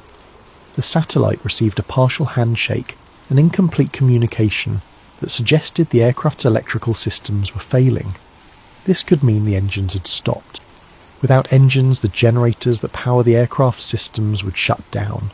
The plane would lose electrical power, communication systems would die, and the aircraft would begin its final descent. But here is where the physics became uncertain. How did the plane descend? If the pilots were unconscious or dead from hypoxia, the aircraft would have continued flying on autopilot until fuel exhaustion. Then, without power, it would have entered a spiral dive, spinning faster and faster until it hit the ocean at terminal velocity. The impact would have been catastrophic. The aircraft would have shattered into thousands of pieces. The debris field would be small and deep, everything sinking quickly. But if someone was at the controls, if the descent was managed, the scenario changes. A skilled pilot could glide a 777 for significant distances without engine power. They could control the descent rate. They could choose the impact point, and they could attempt a controlled ditching, bringing the aircraft down on the ocean surface as gently as possible. A ditching does not guarantee survival. Water is not soft. At high speed, hitting water is like hitting concrete. But a skilled pilot might keep the aircraft more intact. The wreckage would be larger, easier to find. The debris recovered so far does not definitively answer which scenario occurred. The flaperon showed high-impact damage, but not total destruction. Some interior panels were shattered, others were relatively intact. The evidence is contradictory, which means the descent could have been anything from a controlled ditching attempt to a spiralling plunge. Independent researchers confirmed the Inmarsat analysis. Experts like Richard Godfrey, a retired physicist with decades of experience in satellite communications, worked with publicly available data to verify the calculations. He reached the same conclusions. The plane had gone south. Victor Ianello, an engineer specializing in signal analysis, also examined the data independently. He found no errors in Inmarsat's work. The physics worked. The plane had flown into the Indian Ocean, but the ocean is vast, and the models could only narrow the search area to thousands of square kilometres. A margin of error measured in hundreds of miles meant the difference between finding wreckage and finding nothing. Small uncertainties in the aircraft's speed, heading, or altitude could shift the projected crash site significantly. If the plane had been flying slightly faster, it would have gone farther south, slightly slower, and it would have come down farther north. The search teams were looking for a needle in a haystack, except the haystack covered an area larger than some countries, and no one was entirely sure which haystack. Critics argued that the Inmarsat data, while sophisticated, was not infallible. The calculations required assumptions. They assumed the aircraft had flown at constant altitude. They assumed no significant course changes after the final turn south. They assumed the engines performed within normal parameters. Any of these assumptions could be wrong. If the aircraft had climbed or descended, if it had turned east or west, if one engine had failed before the other, the calculations would produce incorrect results. Some ocean current experts noted that the debris recovered from beaches did not match the drift patterns expected if the plane had crashed in the official search zone. They built their own computer models, simulating how floating debris would move through the Indian Ocean. They factored in wind, surface currents, seasonal variations, and the specific buoyancy characteristics of aircraft components. The model suggested the wreckage originated farther north and east, closer to Madagascar, not off the coast of Australia. If true, the entire 3-year search had been conducted in the wrong ocean. The ships had dragged their sonar arrays over the wrong sea floor. The underwater vehicles had photographed the wrong underwater mountains, and Flight 370 remained exactly where it had always been, untouched and undiscovered, waiting for someone to look in the right place. In 2018, a private American company called Ocean Infinity launched a new search. They deployed autonomous underwater vehicles equipped with sophisticated sonar and mapping technology. Unlike earlier searches that used towed arrays, these drones operated independently. They could descend to extreme depths, navigate complex underwater terrain, and scan the ocean floor faster and more efficiently than any previous effort. Ocean Infinity's contract with the Malaysian government was unusual. They would be paid only if they found the wreckage. No find, no fee. It was a gamble, but the company believed their technology gave them an advantage. They covered thousands of square kilometres in months. They found shipwrecks, some from the age of sail. They mapped geological formations that had never been documented. They discovered underwater landscapes of stunning beauty and complexity, canyons and mountains and plains that had existed unseen since the ocean formed. But they did not find Flight 370. The contract expired. The search ended. The ocean kept its secret. Why we cannot let go. The human brain is not wired to accept uncertainty. We are pattern-seeking creatures. We evolved to see cause and effect, to identify threats, and to make sense of our environment. We see faces in clouds. We find constellations in random arrangements of stars. We construct narratives from disconnected events, because stories are how we understand the world. And when something as large and public as a commercial airliner vanishes, Our minds demand an explanation proportional to the event. A mechanical failure feels too mundane. Planes are supposed to be safe. We trust them because they have redundancy, because they are maintained, because accidents are rare and usually explainable. The idea that a simple malfunction could erase 239 people does not match the scale of the tragedy. It feels insufficient. Pilot error feels too simple. Pilots are trained. They are vetted. They go through psychological evaluations and regular check rides. They fly millions of passengers safely every year. The idea that one pilot could deliberately murder hundreds of people clashes with everything we believe about the profession. It makes flying feel dangerous in a way we cannot control. So we want a story that matches the scale of the mystery. We want villains, motives, and hidden agendas. We want someone to blame who is not just a person but an institution, a government, a conspiracy large enough to feel worthy of the loss. Flight 370 offers all of that. The official narrative has gaps large enough to fly a 777 through. Why did the transponder go dark at the exact moment the plane was being handed off between air traffic controllers? The timing was perfect. Too perfect. If someone wanted to disappear a plane, this would be the moment to do it. The gap between controllers, the moment when no one is watching, when responsibility is transferring and everyone assumes someone else is paying attention. Why did the aircraft execute a perfect turn back over Malaysia, threading through radar coverage gaps? The flight path looks deliberate. It looks planned. It follows borders, exploits blind spots, and navigates with precision through some of the most monitored airspace in the world. This is not the wandering track of a doomed aircraft flying on autopilot. This is navigation. Why did no distress call ever come? Pilots are trained to communicate. Aviate, navigate, communicate. Even in emergencies, even when things are falling apart, you try to let someone know what is happening. Flight 370 went silent and stayed silent for 7 hours. That silence is the loudest mystery of all. These are not small questions. They are the foundation of doubt. And when official explanations cannot address them satisfactorily, people stop trusting the narrative. They start looking for alternatives. They start believing that maybe, just maybe, there is more to the story than governments are willing to admit. Governments made it worse. Malaysia withheld radar data for weeks. When they finally released it, the information contradicted earlier statements. They had known from the beginning that the plane had turned back. They had military radar tracks showing the aircraft crossing their country.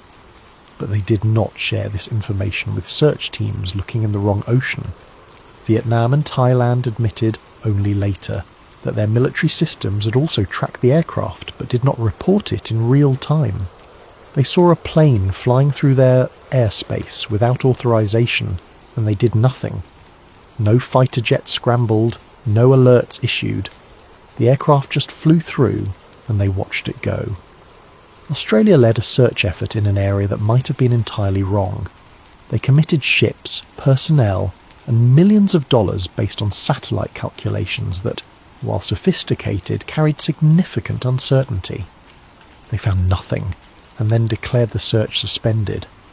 They left families with the message that their loved ones were out there somewhere, but not in a place worth continuing to look. China accused Malaysia of incompetence and cover-up. They demanded access to data. They sent their own ships and aircraft to search.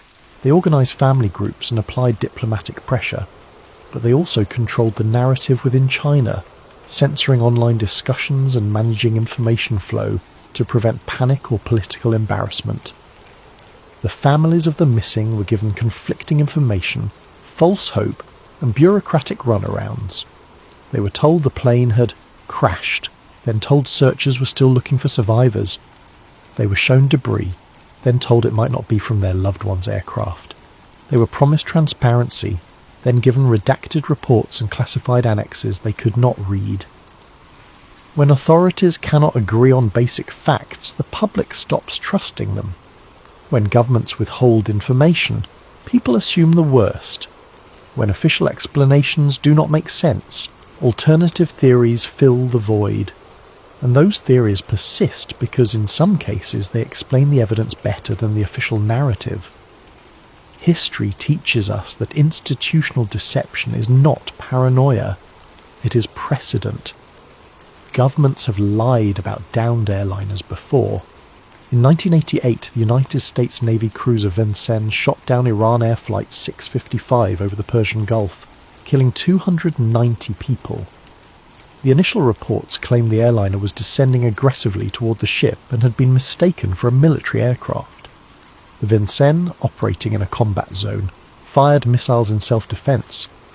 It was a tragic accident, but understandable given the fog of war. Later investigations revealed the truth was more complicated. The airliner was climbing, not descending. It was transmitting civilian identification signals. It was in a recognised commercial air corridor. The crew of the Vincennes had made catastrophic errors in reading their radar systems, in communicating with each other, and in assessing the threat. And the US government had tried to obscure these errors, to present the incident as a reasonable mistake rather than negligence bordering on criminality. In 1983, Soviet fighters shot down Korean Airlines, Flight 007, after it strayed into restricted airspace near Sakhalin Island. 269 people died. The Soviet Union denied responsibility for days.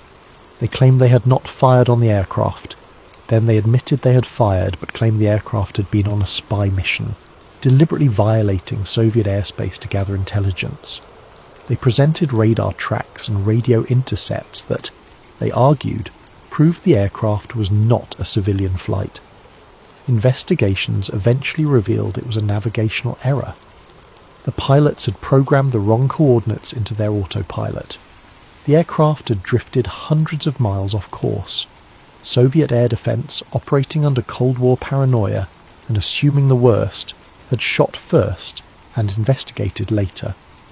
The truth took years to emerge, and only after political pressure forced both sides to release classified information. These cases prove that civilian airliners can be downed, that governments can lie, and that the truth can be buried under layers of national security and political expediency.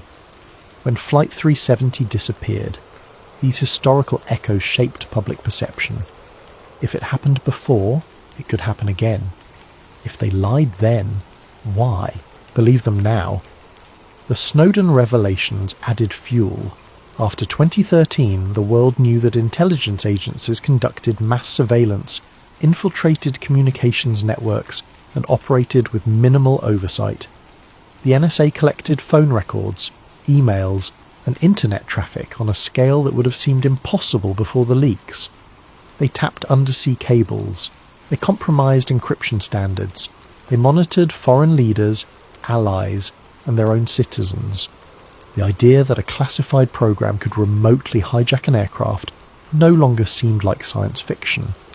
It seemed like Tuesday. If they can read your emails, if they can listen to your phone calls, if they can track your location in real time, why couldn't they take control of a plane? Trust in institutions eroded, and the void filled with suspicion. The ocean remembers. Stand on a beach in Madagascar and look east. Somewhere beyond the horizon, beneath miles of water, lies the answer to one of the greatest mysteries of the modern age. It is out there. The fuselage, the cockpit, the black boxes that recorded every word and every system failure in the final moments. It exists in the physical world, corroding slowly in salt water and silt, waiting for someone to find it. But the ocean is patient. It does not care about closure. It does not care about grieving families or public inquiries or conspiracy theories. It holds on to its secrets until it chooses to release them, piece by piece, in its own time. And the Indian Ocean is vast beyond comprehension, covering 70 million square kilometres with depths that reach 7,000 metres in some places. It is a realm where human technology is still primitive. We have better maps of Mars than we do of the ocean floor. The pressure at those depths is crushing. 700 times atmospheric pressure. Enough to collapse submarines not specifically designed to withstand it. Equipment fails. Electronics short out. Materials that seem strong on the surface become brittle and weak. The darkness is absolute. No sunlight penetrates beyond a few hundred meters.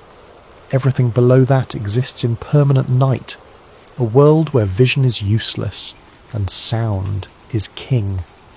The official narrative says Flight 370 ran out of fuel and spiraled into the water in a high-speed dive. The force of impact would have been enormous. Aluminum is strong, but not that strong. The fuselage would have crumpled on impact. Wings would have sheared off. The tail section would have separated. The force of hitting water at terminal velocity would have shattered the aircraft into thousands of fragments. The wreckage would have sunk quickly, tumbling through the water column until it settled on the ocean floor. Over time, currents would carry lighter pieces, the fragments that float, across the Indian Ocean. Seat cushions, insulation, plastic components. These would drift on the surface, carried by wind and waves, until eventually washing ashore on distant beaches. Some would drift for years. Ocean currents move slowly but relentlessly. A piece of debris released near Australia could take 18 months to reach Madagascar. The Indian Ocean gyre circulates clockwise, driven by trade winds and the Coriolis effect. Anything floating would eventually be caught in this current system and transported west, across thousands of kilometres of open ocean, until it reached the African coast or the islands scattered across the western Indian Ocean. But what if the descent was controlled? What if someone in the cockpit guided the plane down, ditching it as gently as physics allowed? A controlled water landing like the famous Hudson River event in 2009 keeps the aircraft more intact. Captain Sullenberger put that Airbus down on the river with such precision that the fuselage remained in one piece. Passengers evacuated onto the wings. Everyone survived. It was a miracle of skill and composure, but Hudson River was different. The river is calm. The aircraft was at low altitude and low speed. The conditions were ideal for ditching. The Indian Ocean is not calm. Waves reach heights that can swallow ships. The surface is constantly moving, rising and falling with swells that can be 12 feet high even on a good day. Touching down on moving water is like landing on a highway, where the pavement is jumping up and down. The timing has to be perfect. One wingtip hits a wave crest while the other is in a trough, and the aircraft cartwheels, disintegrating instantly. If Flight 370 attempted a controlled ditching, the pilot would have needed extraordinary skill and luck. Lower the landing gear to slow down, but not so much that the gear catches and rips off. Keep the wings level despite the waves. Touch down at the lowest possible speed while maintaining enough control authority to keep the nose up. Even if everything went perfectly, the aircraft would still have taken massive damage. The belly would have ruptured. Water would have flooded in within seconds. The plane would sink in minutes. But it would sink slower than a high-speed crash. It would stay more recognisable. If Flight 370 went down that way, the wreckage would be larger, more concentrated, and potentially easier to find. The fuselage might have remained relatively intact, settling onto the ocean floor as a recognisable shape rather than scattered fragments. The black boxes, designed to survive impact and immersion, would still be attached to the tail section. They would still be broadcasting their locator pings, those ultrasonic signals that search equipment can detect from several kilometres away. Except the batteries in those locator beacons only last about 30 days. After that, they go silent. By the time search teams arrived in the right general area, the beacons had stopped transmitting. The wreckage became just another feature of the ocean floor, indistinguishable from rock formations or coral, structures or the countless other objects resting in the deep. The fragments recovered so far suggest violent structural failure. The flaperon showed damage consistent with high-speed impact. The edges were torn, not cut. The composite materials had shattered rather than bending. Interior panels were shattered. The honeycomb structure collapsed by force. But without the main wreckage, without the black boxes, the evidence is incomplete. We are trying to reconstruct a crime scene with less than 1% of the puzzle pieces. A control ditching also means something more disturbing. It means consciousness, decision-making, and intent. It means whoever was at the controls was still there at the end, still flying the plane, still making choices. It means they guided the aircraft to the most remote part of the ocean deliberately, ensuring that even if the wreckage was found, it would take years or decades. It means they wanted the plane to disappear. The families left behind, 239 people boarded Flight 370. They carried passports, phones, wallets, photographs and plans. Some were travelling for business, some were going home, some were starting vacations. They had families who expected to hear from them after landing, parents waiting for calls, children expecting their mum or dad to return, spouses holding on to boarding passes and text messages, the last scraps of communication before silence. Philip Wood was supposed to meet his partner Sarah Bache in Beijing. They had been planning to move in together. He had sent her a message before boarding, something casual, something about seeing her soon. That message became the last record of his voice. Sarah spent years searching for answers, attending press conferences, confronting Malaysian officials, and refusing to accept that he was simply gone without explanation. The families of the Freescale Semiconductor employees faced a different kind of grief. Their loved ones had been travelling as a group, colleagues and friends who worked together daily. The families knew each other. They had attended company picnics and holiday parties. Now they gathered not for celebration but for memorial services. They created support networks, sharing information and theories, trying to find meaning in a tragedy that offered none. The Chinese families who made up the majority of passengers organised themselves into advocacy groups. They held protests outside the Malaysian embassy in Beijing, demanding transparency and accountability. They hired lawyers to sue the airline. They crowdfunded independent investigations. Some believed their loved ones had been murdered, not lost to an accident. They demanded the government treat the disappearance as a criminal case, not a simple crash. When the plane did not arrive, those families entered a kind of purgatory. Their loved ones were not confirmed dead because no bodies were recovered. But they were not alive because the plane had vanished. Grief without closure is a special kind of torment. It does not allow you to move on because there is always the possibility, however small, that the official story is wrong, that somewhere, somehow, the person you lost might still exist. Death is final. Death brings pain, but it also brings certainty. You can mourn. You can bury the body. You can begin the slow process of healing. But when someone disappears, when they simply cease to exist without evidence, the mind cannot close the door. It keeps the possibility alive. Maybe they survived the crash. Maybe they are on an island somewhere. Maybe the plane landed and they are being held captive. These thoughts are irrational, but grief is not rational. The Chinese government organised support groups for the families of Chinese passengers. They held memorials, provided counselling, and pressured Malaysian authorities for answers. But they also controlled the narrative within China. Online discussions about the disappearance were monitored and sometimes censored. Conspiracy theories that blamed the Chinese government or suggested the passengers were still alive were removed. The state wanted grief to be orderly, contained, and directed toward Malaysia, not toward Beijing. Some families accused Malaysia of criminal negligence. The delayed response, the contradictory statements, the withheld radar data all suggested incompetence at best and cover-up at worst. They demanded criminal charges against air traffic controllers, against Malaysian Airlines executives, against anyone who might be held responsible for what they saw as preventable deaths. Others believed their loved ones had been murdered, not lost to an accident. They demanded investigations, transparency, and accountability. What they received were press conferences, reports, and platitudes. Officials spoke in carefully rehearsed sentences. They expressed sympathy. They promised continued efforts. But they offered no answers, no bodies, and no justice. Conspiracy theories, for the families, were not abstract intellectual exercises. They were lifelines.